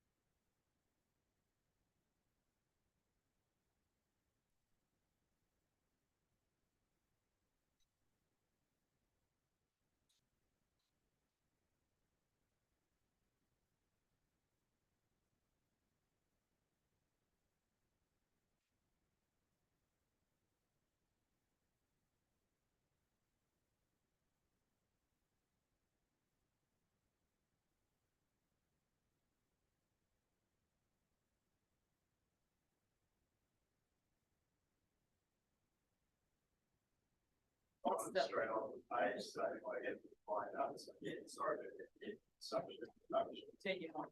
Such an introduction. I'll sort that sound down.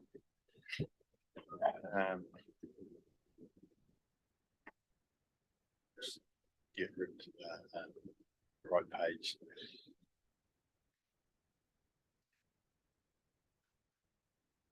This.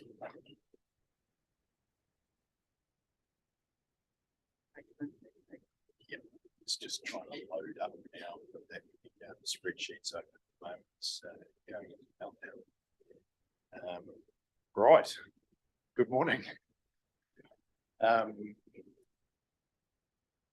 I'll take my report as read, and I think I've already got a gist of a few of the questions that are probably going to come my way. But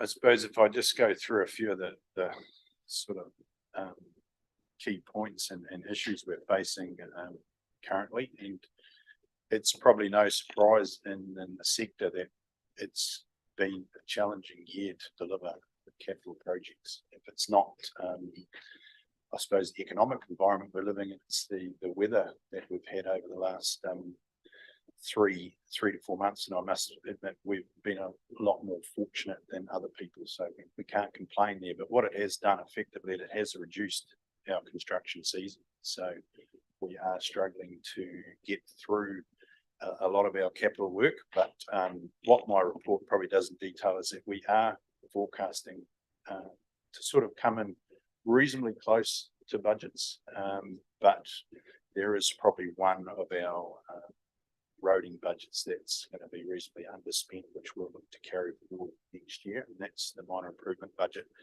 So as far as the roading side of things, we're still tracking reasonably well, and the forecast at this stage, which I will have an updated forecast today, but currently it's we're probably looking at somewhere in the vicinity between 300, 600 underspend. That could change in a weekend, so we just got to keep that in mind. So not to, I know we're 3 months out from the end of the year, but what we don't spend this year, we will carry into next year. So I've said it probably numerous times that we're looking, this is a 3-year program. So not to be focused too much on that in the last 3 months coming up. So I suppose the other challenges that we're facing with delivery is not just in the roading area, but also in the water, 3 waters space. So if we take a look at the environment we're in currently, we've got quite a busy workload around reform, and unfortunately it means that we have to, I suppose, we're constantly prioritising our demands. So if it's not something to do with reform, it's something in the capital work. So it's there's only enough of us to go around. So we're probably, you know, challenged, as I've sort of said in my report, around resourcing and staffing currently. That being said, the team is working really hard, and we are focused on delivering our capital projects. So I haven't swayed away from that yet, and I'm still very confident we're going to get the majority of it done. So as far as water projects coming up in the capital world, we've got out for tender at the moment the wastewater upgrade, which we'll be reviewing in April, and that's alone is sitting at it's around a $3 million project. So when that goes ahead, that'll have a big impact on the capital budgets. We're also got the water main renewals that are underway currently, and the next stage for Ōtorohanga will start shortly. As I've detailed in my report, is we're just working through some conditions with Waka Kotahi on starting the rising water main up the main road, and that, for example, is another $1 million project. So when that project kicks off and the wastewater project kicks off, we will actually be probably later in the year, as in financial year, but those budgets will start to align in our forecasts. So although it looks like there's a considerable amount of money underspent at the moment, it is going to come on in the coming months. And along with that is also the the Kawhia water main renewals phase will start in the end of April, May. So that's another slightly under $400,000 project. So they're in the pipeline. That looks underspent at the moment, but I can assure you that it'll all start to come through shortly with if we stay on track. So I hope that's answered a couple of those questions. The other sort of projects that are going on at the moment, is I've shown in there, is the Ōtorohanga West slip. We've just received the geotech reports back on that today. I haven't actually seen it myself yet, but I understand the repair is probably not as bad as what we thought it was going to be. So I won't comment on that just yet in case I contradict myself. But that's the early indication I've had, and so that. Mark, what subsidy do we get for that, the emergency repair? So we're in the process of applying for some emergency funding on that, which will be 100% subsidised to cover the Ōtorohanga West slip and the Harbour Road slip. So that hasn't been done yet, but it'll be carried out the next few days, that application. So yeah. So obviously that subsidy is covered by Waka Kotahi. So what support are they getting as an organisation? Because these aren't the only 2 slips in the country. Yeah, I couldn't answer that question. That's they got an extra lump of money from the government for this kind of, for the cyclone and the latest weather related. I can't remember how much it was. 200, that's the 250 million. Yes. Yeah. Sorry, yeah. We should, that was. So I'm trying not to lose my place. Sorry, and just related to that, I think one of the questions, was it you, Kit, that asked something about, is our subsidy at risk? And yeah, we haven't heard anything about that. No, so I've had absolutely no indications of Yeah. that. If anything, the conversation we've had is it will remain current. Yeah. If not increase. So Yeah. I'm not sure where that came from, councillor, but I think we did lose subsidy at the last LTP. Yeah, that came from me. Okay. Because I wondered whether there would be a call-in of, Yes. you know, some of the funding councils had received to support those in the cyclone affected areas. So that that was just an idea. Yeah, I wondered, but no, there's been nothing, no comms along. I think from memory, correct me if I'm wrong, but I think at the last meeting, there was mentioned that we may be $2 million underspent on our roading program. I think the question was then raised, does that mean we're going to lose the subsidy on it? And I think that was the concern. Yeah, so that's where that came from. Yep. Yeah, so I understand that now, yeah. Just going down to there, so I've got the table there, which I've sort of put a bit of a red light, green light, yellow light to sort of show how we're tracking the projects. Just a couple of things that have changed since I wrote this report is I can report that we've now got the section 124. I suppose condition on the Aotea seawall consent, which means that our application's been accepted. While so we can continue to operate the seawall under its existing consent conditions while the application's processed. So that was quite an achievement, I thought, from our team just to get that across the line in the last couple of weeks. So so that wasn't included in my report. Other than that, I think I'll just take some questions to go from there. Thank you. Thanks, Mark. The floor. Councillor Dow. Mark, just going on like the water main upgrade, or any works you're doing is getting pipes and basically things. Everything's going seems to be going to Hawke's Bay because we're going to the. Is that going to be an issue? Like no, so not. Sorry, councillor. Yeah, not for this phase of the project because we actually pre-purchased all the pipe for this portion, which in hindsight was probably a great decision. So that pipe's been sitting in the yard of the contractor for what we call separable portion 1, which is this year.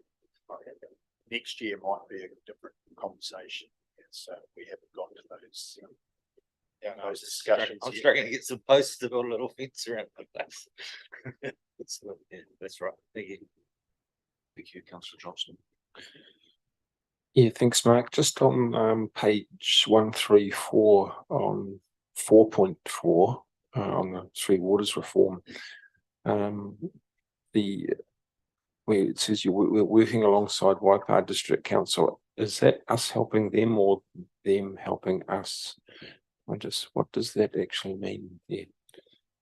So it's them helping us, but it's more of a cooperative arrangement. So they've recruited extra staff into their transition team, and for us to be able to utilise some of that staff means we don't have to hold extra staff for that. So it's a reporting, I suppose, agreement between Waipa DC and us, but we also have regular meetings to discuss the reform transition.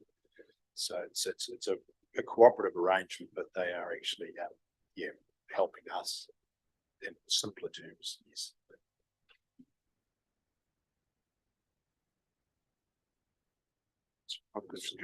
Through you, Your Worship. Mark, what's your assessment of the condition of Okapata Road? I'm just wondering how much consideration has been given to that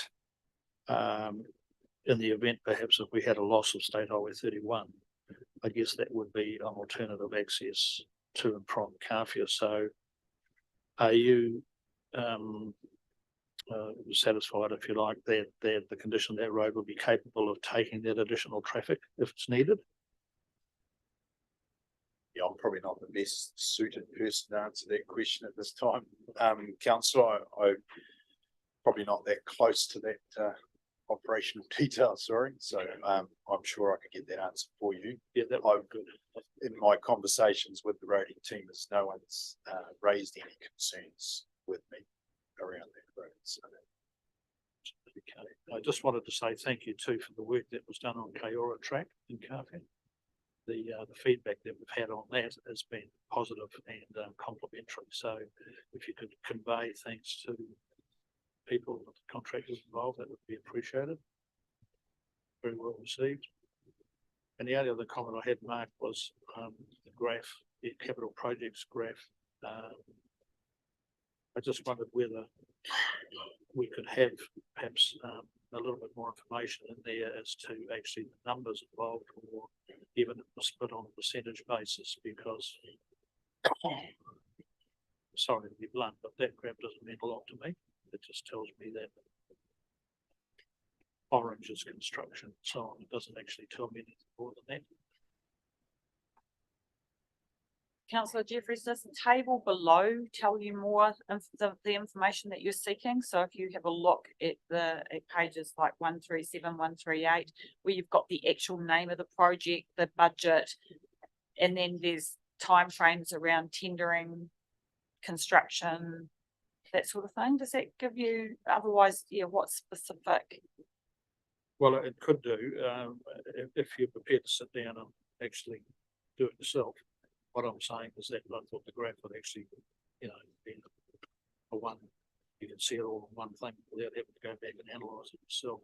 That was, it's only a small thing. Don't worry about it. I'll just. If you've got, yeah, some clear feedback on that, whether it's dollars that you're wanting here or. I mean, through you, your wish. I mean, the pie chart just simply says that out of the 28 projects, that's the representative one. So it's not doing anything other than that. So I'm not, I mean, if you have a suggestion, I'm definitely taking on board. Right. I'll have another. Yeah, thank you. I think, as you said, Mark, pie charts and pie charts, the overview of what's going on with the table below does explain very much. So, but I'll leave it up to Councillor Jeffries. Yeah, thanks, Your Worship. Just one other thing, the Lawton Drive footpath, look, I really just wanted to acknowledge the work that the staff did on that. It didn't come to any conclusion as far as you guys were concerned. I was at the meeting at Aotea when they talked about this, and the general feeling was that they just didn't want it, full stop. So I don't know how it even got onto the drawing board in the first place, but just to acknowledge the fact that there was quite a bit of work gone into that, and so it's a shame that that was all lost. So, thanks. Councillor Johnson. Yeah, just a small question, Mark, on 135.4.17, just the upgrade of the clarifiers for the Ōtorohanga water treatment plant. Is that you're looking at alternative options, but so there's something that's still going to be done, or it ends up saying this you will not proceed with this project? Is that the original is that at the moment, you mean? Yeah, the original thoughts there was to install what they call I suppose without the right term of the brand we were going to use, but basically a plate system into the clarifier to help with the treatment of the raw water. What we've done alternatively at this stage is we're introducing a slightly different chemical to help with the water in the summer periods, and that seems to be working quite well at the moment. So I think ultimately, if we want to get further throughput through the plant, we'll have to look at that alternative. But at this stage, it's with reform around the corner, is it something that we want to continue with at this stage, or is it something that we put down in the future asset management plan to look at when it's probably more critical? So that's, sorry, it's not, no, I won't say it's fixed. It's all about future resilience, and if we want to put a lot more water through that plant, that would be another step. So it's something that we haven't progressed at this stage, and the feedback I'm getting is the dosing we were done through the summer has improved it, because I think the issue as we get into the summer months and the hot water is we have to reduce the flow in the plant because of the temperature of the water. So what the team have done is improved that side of it. If we want to go up to further throughput, that would be the other option. Bearing in mind that that budget was only ever to get a design, it wasn't the actual installation. So it would only be a steady base. Thank you, Mark. Councillor Dow. I just wanted to make a comment really on sort of what Kit was talking about, but Councillor Hughes and I myself attended the Regional Transport Committee meeting last week, was it? Anyway, there, what Kotahi was sort of mentioning that they understand with climate change, their network is going to go down. So therefore they may have to build more resilience into council roads so they can have detours around their network.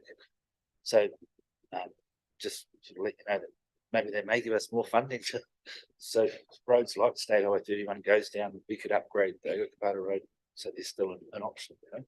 So that was kind of their thinking. They think they can't bulletproof every road, build every road so it won't fail. They realise roads will fail, so therefore they're going to have detours around some of the state highway networks. So it's just nothing. They didn't get a checkbook, but it's a start. That's an incredibly valid point, and it does open up the conversation for what are our priorities as a council. And I think a lot of that has to be around the resilience. Absolutely. Councillor Hughes. Yeah, thank you, through you, Chair. Hey, Mark, the Waipa Rural Water Scheme, I said it's been awarded and due to start in April, so there'd be no hiccups along the way with that. It's all raring to go, and you haven't had any issues at all. So. No, at this stage it's on track. So I haven't been told otherwise. Yeah, that's right. Thanks. Thank you. No further questions, councillors? Thanks for the report, Mark. It's good to hear that some of those kind of delays will actually be addressed in the short term, and otherwise they'll be into the next coming financial year. And just one question on that then, if there is a number of carryovers, will that affect, there's a couple of things that could potentially affect next year in terms of the completion of the works that are, I suppose, programmed in then. Is there the capacity in the system with our contractors and in terms of the supply chain issues for us to even complete the works next year that we're proposing? I mean, contractor availability is probably one of the biggest risks at the moment, because not only are we facing skills shortages and recruiting, but every contractor is facing the same issues. So yeah, I don't have the answer, Your Worship. You know, I can only keep forging forward with our plans and deal with those obstacles as we come up against them. But my goal is not to have a lot of carryovers. So. Yeah, please don't promise that we're going to deliver the whole capital works program for the LTP. I don't think I said that, did I? Through you, Your Worship. Yeah, if you were going to ask me right now, would I be 100% confident that we're going to? No. So and I think we're also going to be coming back to you if Three Waters reform progresses as they are intending it to, and asking you, do you still want to do some of these projects that are in long-term plan? That could be, yeah, obviously we've got discussions around what our rates are. And I suppose in that space, if we feel that there's capital works we can't complete, that whether we should be dropping that out of the equation now. So something to consider. Thank you, Mark. Okay, we have staff recommendation here that the Ōtorohanga District Council received a report titled Capital Projects Report for the month ending 28th February 2023 from Mark Lewis, Group Manager, Engineering and Assets. Move for a second for those. Second, first, move to Councillor Prendergast, second to Councillor Dow. All in favour? Against? Carried. That was hard work. Moving on to item 36, Civil Defence Emergency Management Report. Dave Symes, welcome.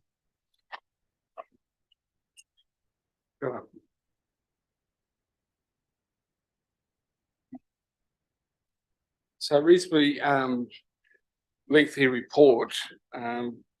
I think we were off the agenda for the last one, so from 1st of October through to 28th of Feb. So we'll take the report as read. As normal, it's broken into three parts. One of it's a national overview down to regional and then local, I guess. With regards to local, I want to take some time discussing Cyclone Gabrielle and the other severe weather events. We just actually touch on just the most recent discussion around the roading discussion that there is at the moment a priority workshop at the end of priority roading route workshop on the 28th of March. So I was discussing precisely those things.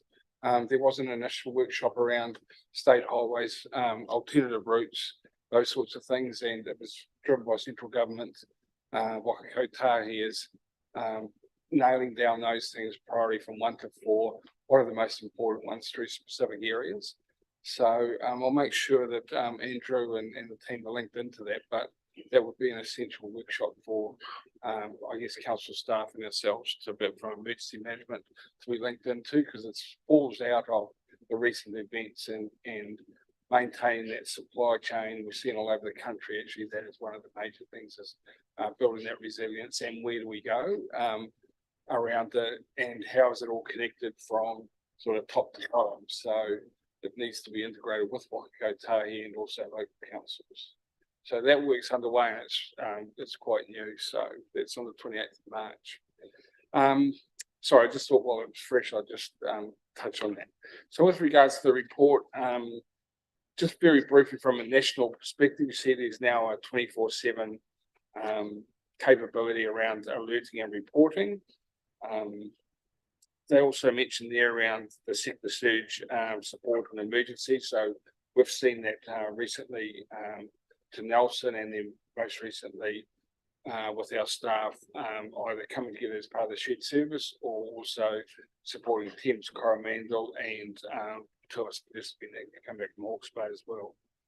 So that's I guess, and I think that will come back to the section in that national overview around the group plan and reviewing how that progresses with the advent of more events.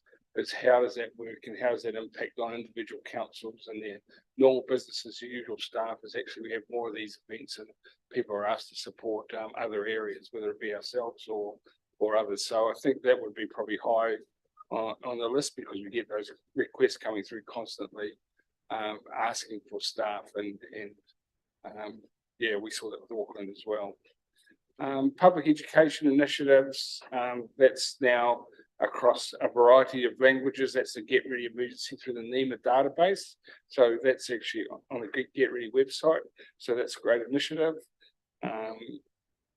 And I guess through NEMA as well, and the 24/7, they highlighted the Get Ready website was used for Cyclone Gabrielle, which we'll touch on shortly. So in terms of our Western Waikato shared service arrangements, so we've used that within our EOC on 2 occasions post-Christmas. One was the Auckland Anniversary Severe Weather Event and State of Emergency, which was issued through Waitomo District Council, but also that weather event affected our wider area as well. And then obviously Cyclone Gabrielle as well.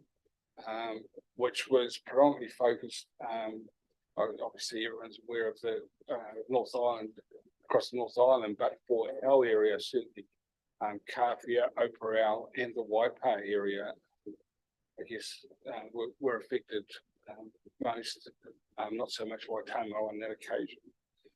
So for that Cyclone Gabrielle, DOC was established in the council chambers here, which worked well.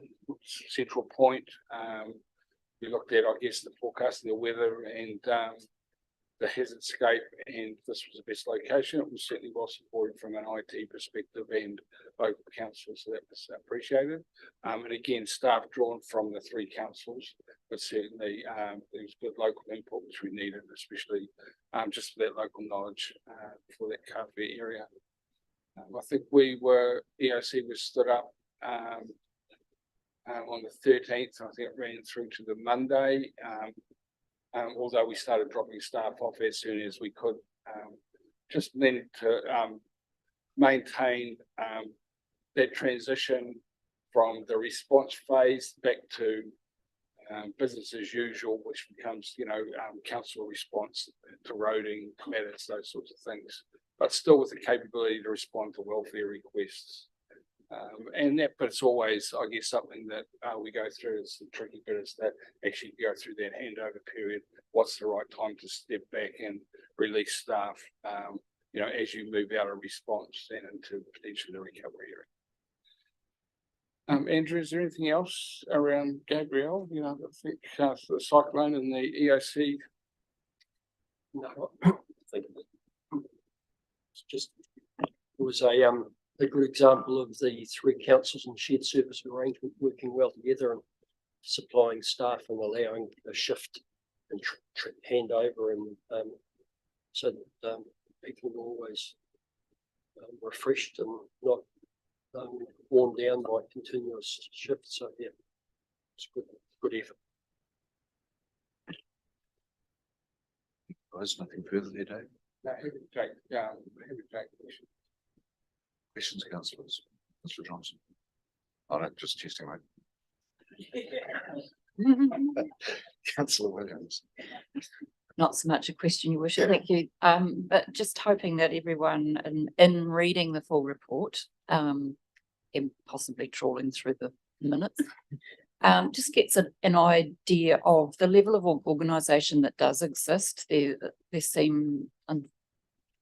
has been a push for more public information about emergency management, and sometimes it doesn't seem like it gets out into the wider public. It's like just talking to Andrew before, we can't really say, trust us, we know what we're doing. This is the evidence that there is a structure in place and it does work. And I was impressed with the mayors from the affected regions, and just listening to the information that they were confident in handling out, that behind them was a team that was working well and getting the information out that was needed. And I think in some areas, the previous experiences that they've had, unfortunately, because these are not the first times that we've seen some of these, at just that level of experience and information and getting it to the right people at the right time just shows in other areas where perhaps it was their first time and there was a bit of a gap in getting information out to people. Thank you. Listening to what you're saying, that certainly the mayors of the public face here and they need all that information. So yeah, good test. And I'm sure there's going to be a fair bit of reflection on what's happened over Ōtorohanga and Thames Coromandel, etc. and how we respond. Yes, Your Worship. There are certainly work-ons for us. Some of it's around that compatibility with three councils, with our IT. Those things are making sure that our staff are cross-trained. Sometimes people are asked to work in a different function. So, but by and large, having worked in Hawke's Bay, just come from there, and also Thames Coromandel, that we're fairly well placed with actually our training and what we've got, set up in readiness. To some of those other areas, and some of them are bigger, certainly Hawke's Bay. So yes, work-ons to go, but we're reasonably well placed. I don't think the shared service again just gave us that depth and that ability to move staff in and out, and if people are unavailable, well, there's someone else to fill the place. But encouraging, I guess, as we go through, that we do need to keep that, because there is churn and rotation of staff. We just do need to keep that training going. We've got that, I guess, back up and running, and it's scheduled through to the end of the year. So, and there's been good uptake through all of our councils again. It's nothing like an event, where it actually happens to actually generate that interest, and people are in there and go, actually, I need to learn a little bit more about what I'm doing, and there is the opportunity to train. So, It's quite encouraging to actually have a chambers that's capable of supporting such an event as well. So see all the teams from the 3 districts working in here with the screens and the technology. Yeah, certainly something we've been able to do not very long ago. Councillor Jeffries. Thank you, Worship. Through you, Your Worship, Dave. I'm interested in a couple of things here. The mayoral relief fund. I think we did talk at one stage. I think it might have been one of our LTP sessions about the possibility of establishing a fund of our own, and that didn't happen. But am I reading this correctly? I'm just saying here that in the event of a disaster, that the government could front up with $100,000. Okay, and then the distribution of that fund then is at the discretion of the mayor or the council. Is that correct? Okay. So there's no need for us to then put aside, I guess where I'm coming from, there's no need for us to put aside say $100,000 worth of ratepayer money if this other funding is available to us. That's right. Yep. Not safe and put money aside on top of that, but no, Yeah. and I think the point there is, it's the GST as part of that. So Yes. previously, it wasn't inclusive of GST. So really, councils are only getting $86,000 to spend. Right. So what they're saying is, no, actually, the government's donation or input is $100,000. So effectively, it's one. Right. Yeah. And I guess there's criteria around how that's. Yeah. So in the event of and if I can just use an example, just say the Ōtorohanga example where we had some properties in the hall were flooded and damaged and so on. If we had a fund of our own that was discretionary, we may have been in a position to perhaps assist, perhaps with the cleanup of those, or is that something that would have to come back to the council for? Well, obviously, would have to come back to the council, but As part of the response, Yep. there's certain criteria that you can claim back welfare, you can claim back 100%. Yep. So, if we have to place people in accommodation or motels or provide food, as long as, and that's part of the EOC's roles, to keep a tight auditable trail of that, so we can go back and claim back on welfare costs. Infrastructures, there's some technicalities around that, but generally it's around 80%, but it's not built back better, falls back on the council. It's only replacing the infrastructure that was in place at the time. Well, there's lots of technical things as part of that. The mayoral relief fund, to go back to that, I think is at the discretion. So it could be used for some of that. Right. As I understand it. Yes. But generally, that's over to the mayor and the CE and exec. Yeah, thanks. That was the point I was trying to make, I guess, was that I thought that if we had a discretionary fund of some sort, then in those sorts of eventualities, there is potentially some way in which we could make a contribution, if you like, to affected parties, which we don't have at the moment. So just wanted to. The region as a whole did receive some money from central government. Yes, but I think it was targeted to a couple of areas. Yeah. So, we have security and Okay, thanks, Dave. And there was just one other quick question around the community response plans. I noted that Callum Stewart, the fire officer at Canberra, has actually just kickstarted a review of the local, I think it's called emergency response. Doesn't matter. So at what stage then, and I know they're looking for community input into those plans, is that part of your role or whoever's to, like maybe even Kathy Shaw, to actually have a sort of a public session at Carfair and talk to the people out there about who's doing what and when and how and those sorts of things? Is that something that you guys do? Yeah, it is. Yeah, so the plan is owned by the community. Yes. I guess we do the administrative type work and we support that. There are obviously from our perspective, we need contact details and phone numbers. So there is some confidentiality around that. Obviously, and some of those people, their numbers are there. So it's a plan that we can bring out at our fingertips when an emergency happens, and we can start contacting people. So there's, I guess, some of the information is sensitive, but there's other parts of the information which highlight specific hazards and what should happen, when that occurs. And it's specific to that particular community, as a caveat, might be completely different to as in Bennydale. Yes. Yeah. There may be some severe weather we see big climates across the board, but on top of that, though, what I can say is what we identified last year across our areas. We do have our community response plans, and we have our civil defence plan. But underneath that, what we call standard operating procedures, the real down in the weeds, a plan we need to do this, and this. Can't be ART as for example. Wildfire, we know is real risk. What are the specifics around? Where do people go? We have to take them out. Is it through water? How do we actually evacuate? Where does the bus go? If the road's blocked, what's the alternatives? So that's what we're working on with the project at the moment through 2023 with consulting who are experienced in this, and they're also doing a lot of work for their group. So we will have those plans, is what I'm saying, and we will be able to share those. They should be available to the community. It won't be around contact details, that sort of thing. This is actually what we need to do. Now, part of that process of building that plan is there is meetings and consultation with communities. Right. Okay. Yeah. No, that's excellent. No, that answers that question. So that'll be work going on this year. Yep. No, good. Thanks very much for that. Yep. Good. Awesome. With no further questions, we have the staff recommendation. Thanks, Dave. Thanks, Henry.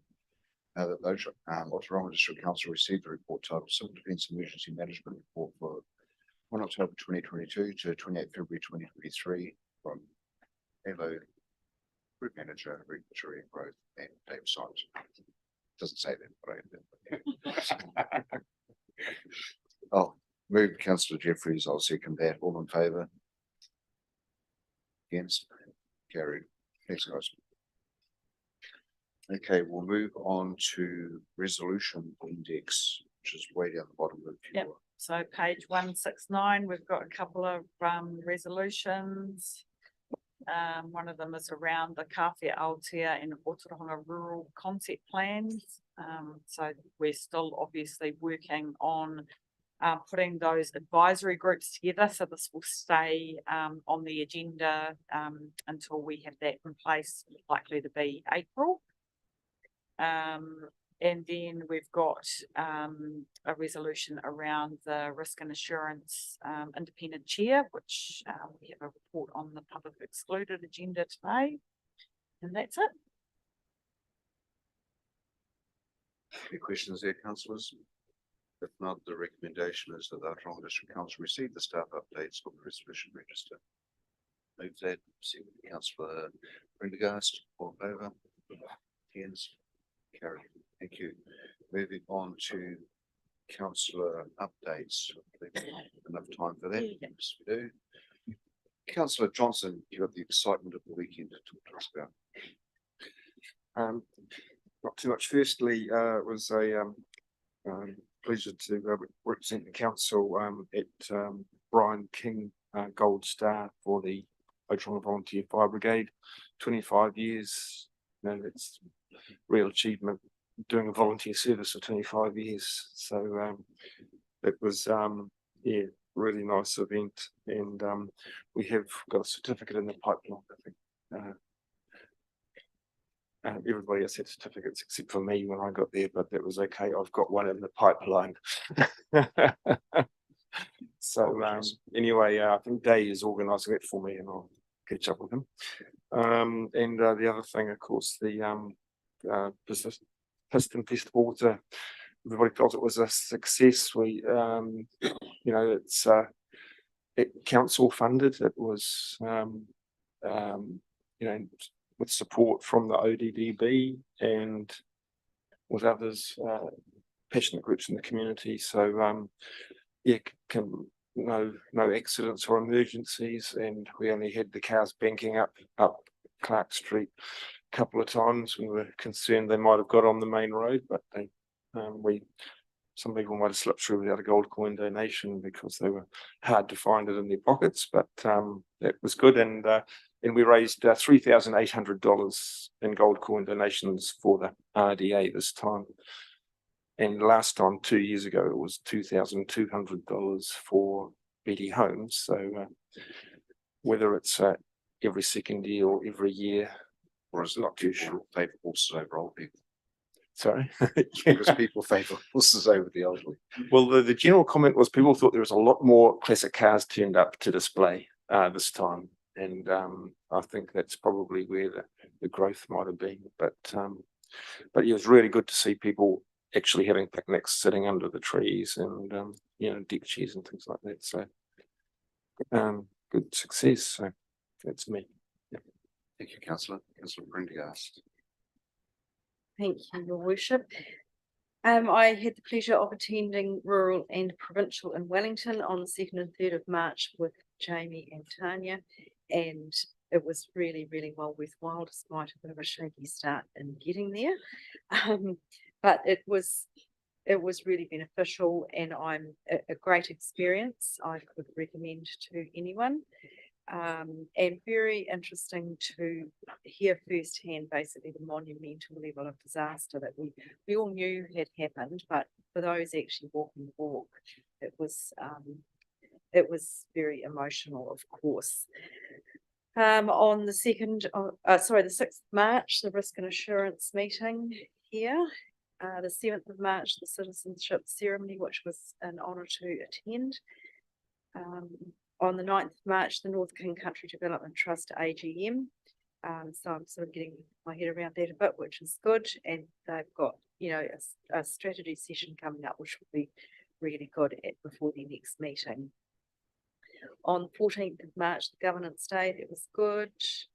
And just to say to Annette, I'm really enjoying the career. It's very, very helpful. And it's just kind of putting those little jigsaw puzzle pieces in. And another opportunity to be together informally, which is nice. So thank you.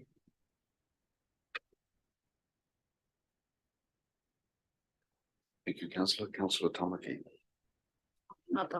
So also attended rural and provincial with Tanya and Hetty, and yes, I think it's me that the reason flights will go haywire. So I'll have a karakia te tatua next time. But what was really interesting was the tiny homes concept that was talked about at rural and provincial, which is quite, as we face our community with no homes and, that social living stuff. So that was really interesting. JMA, the Nehenehene, eye-opener. Ōtorohanga District Council is well on our way to a collaboratively outcome-based Māori aspirational drive for our life. So that's really interesting. And I know every hui you have, there's another job that someone else has to do. So aroha mai Tania. Attended the pokai. So we've been doing pokai for the last month and a bit. And it was an honour and quite humbling to be able to take Annette and Tanya home to my marae, and for them to be able to sit in our whare mate or our tini mate tent with lots of my whanaunga, and to have them looked after and cared for in the way that the pokai was designed to around the rawa kore pani and so pauaru and stuff. So that was really cool. Also really good to see that within our frameworks of Te Ao Māori, that banter is alive and well. So the discussion around the pōhiri at Te Matatini is still alive and well, and it's still a hot topic. So that was really cool. Saturday, went on to the iwi hosted Ngā Pua Te Kōwhara, the kapaka team that represents Ngāti Maniapoto. So the iwi at Te Tokanui Anō hosted them and received the taonga that they got. So that was last Sunday. And then Saturday, they also represented at the yearly regatta in Narua Wahia. So another amazing event. Probably about 60,000 Māori on the banks of the Waikato River, doing all sorts kai concerts, kapahaka, kids days rides, waka parades, waka amo races. So that was really good to see that that we are still, well, we're building again on what was normality for us as a people. So yeah. Oh, and my moko king crew. Kia ora. Councillor Williams. Thank you. Few things either in support of his worship or in place of, and it's the citizenship ceremony, unveiling of the Kairo and Tukutuku panels at the front here. Really interesting to hear that's the story behind those. Probably for the tuia at Mangatoatua Marae, one that I hadn't been on to. That was really good to see, and to see young people leading the discussions and welcome. Festive Festival and the Pokai. Thank you for that, Jamie. It was a particular honour after our kaitaka wainga acknowledged my mother's passing, and we were invited to join the other bereaved families. The induction workshop, spoke for his worship at the Lyceum Club. Zone 2, there, actually was a good agenda, and at the beginning, these talk from the law firm on, the public use of buildings, rent space for people who are contentious speakers, and the risks around, cancelling an engagement because you might be worried about like the health and safety risk of protesters, etc., and the hazards of that. And it was also McAnulty spoke, and I mentioned it to others. I don't know if we've got it through yet, that the emergency process, has been extended for another 18 months to allow online presence as part of the quorum and the vote. The intention is that before the end of the 18 months that they will extend it to make it a permanent option. And just to note that upcoming Ōtorohanga is hosting the Mural Forum. True that. Councillor Ross. Just the normal ODGB, OCB.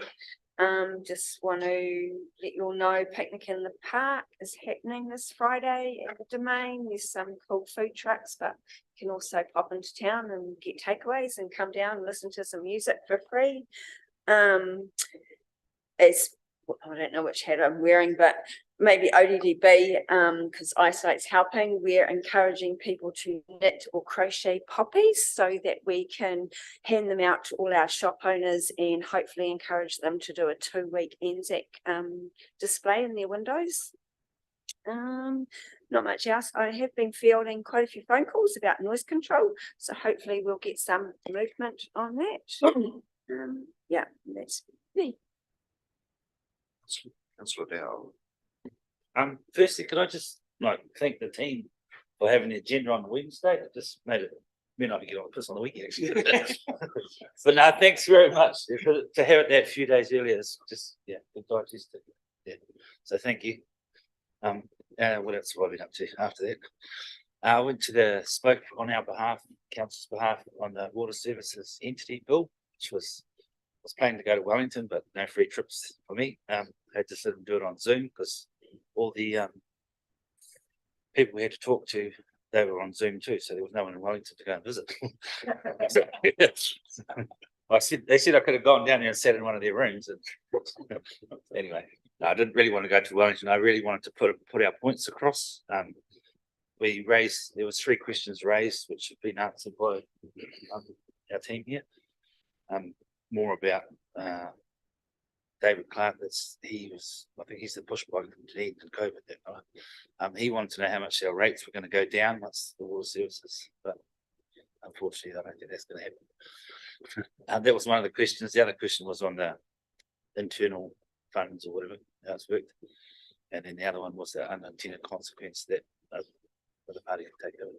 So yeah, I think it was useful, and I'm pretty sure we got heard. They had actually read our submission, so, which is good.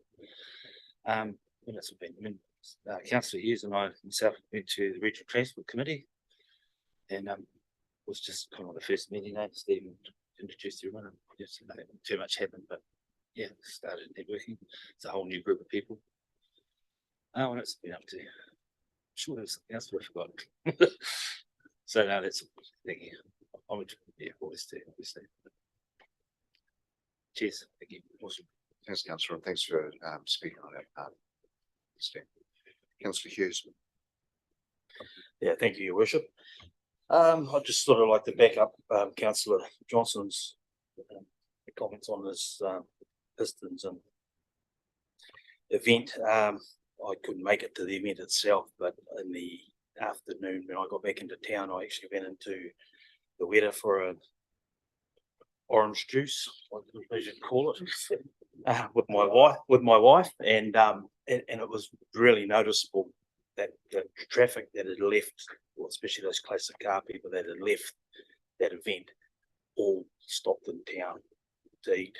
The Weta was chock-a-block, and so there's an economic impact in the town. So events like that certainly do make an impact. So that was really good to see.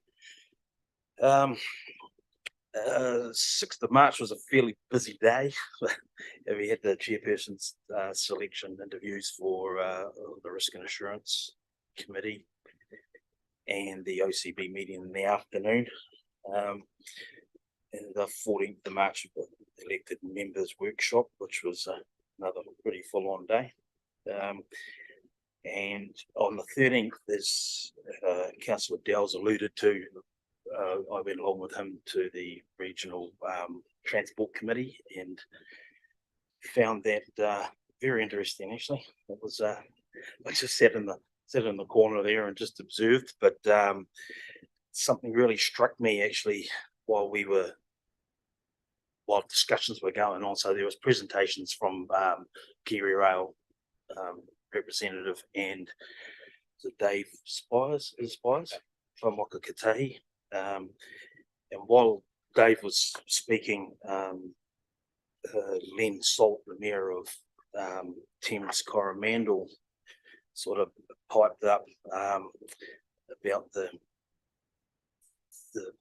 challenges that are going on in his district at the moment. And I sort of sat there and listened intently because it was a little bit emotional, because you could just you could hear the despair in his voice when he was explaining just how much of an impact that's having on his district. He said that businesses are, as he was speaking, were closing up there. They've had no summer, basically. They've had 2 major rain events, roads cut off. It's just, and I sort of sat there and I listened to him and I thought, you poor bugger, because he was really feeling it. So I think we sort of have to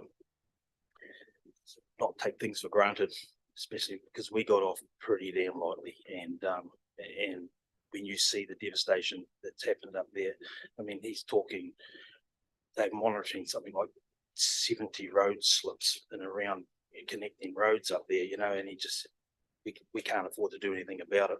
And that money has to come from somewhere. So and where central government needs to step in. But so it sort of impacted me that a bit when I was listening to him speak, because it was you hate to see people having to talk like that. And, so I certainly went away from that meeting with a different perspective on things. So other than that, it's it's pretty much it. Thank you. Councillor Jeffries. Thanks, Your Worship. Yes, 27th of February, I went to that chairing meetings workshop, which I thought was excellent.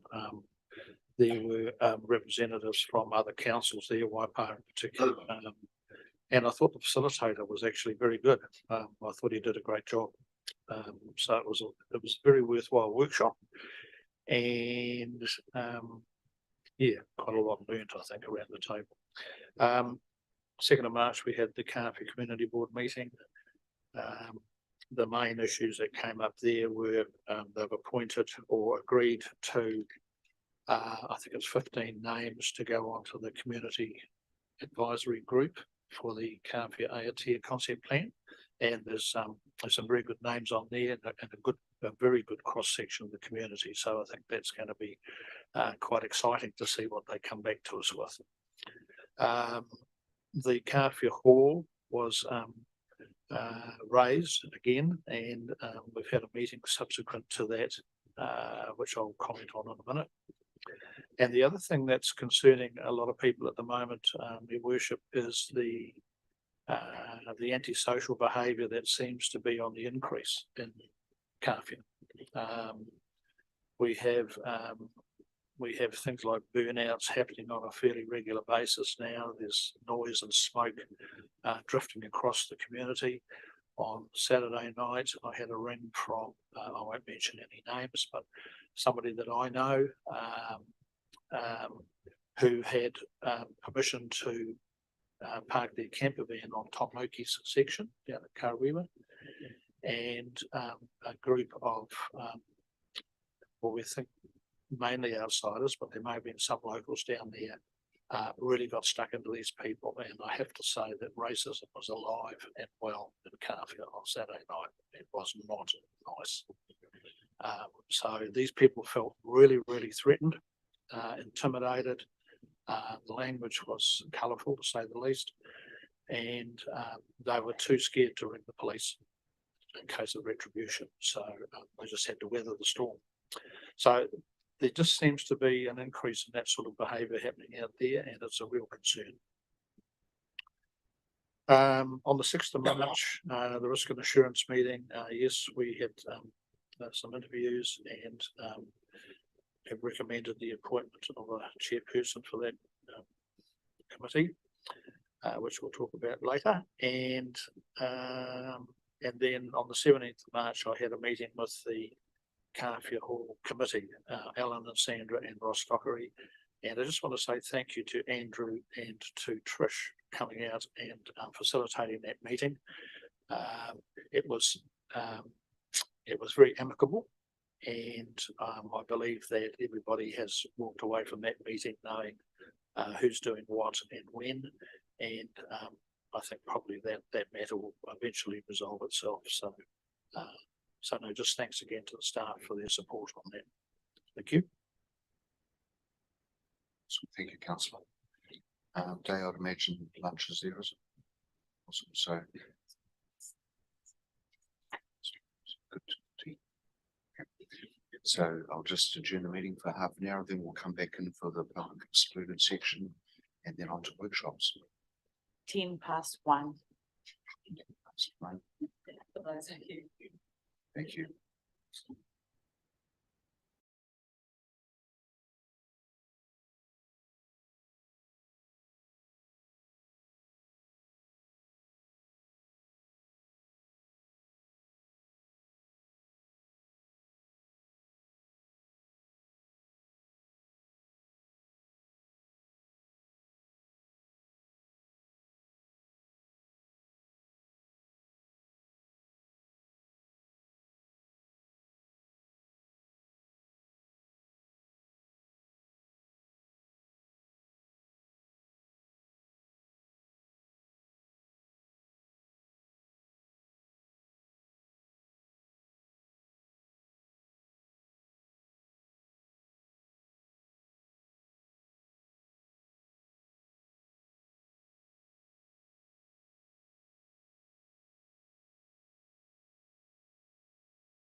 go into public excluded. So I move to go into public excluded, second, councillor Hughes. This week, there's code A. Second.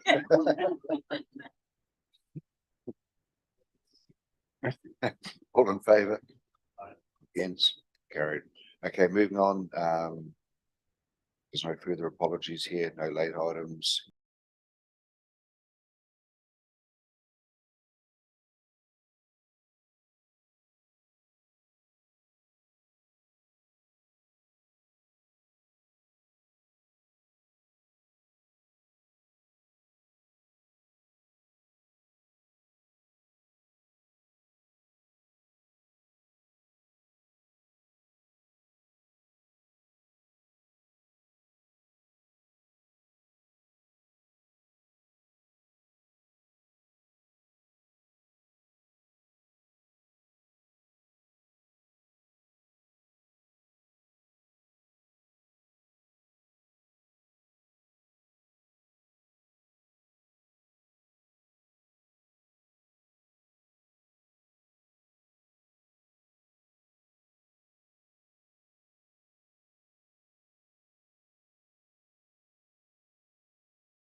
public forum item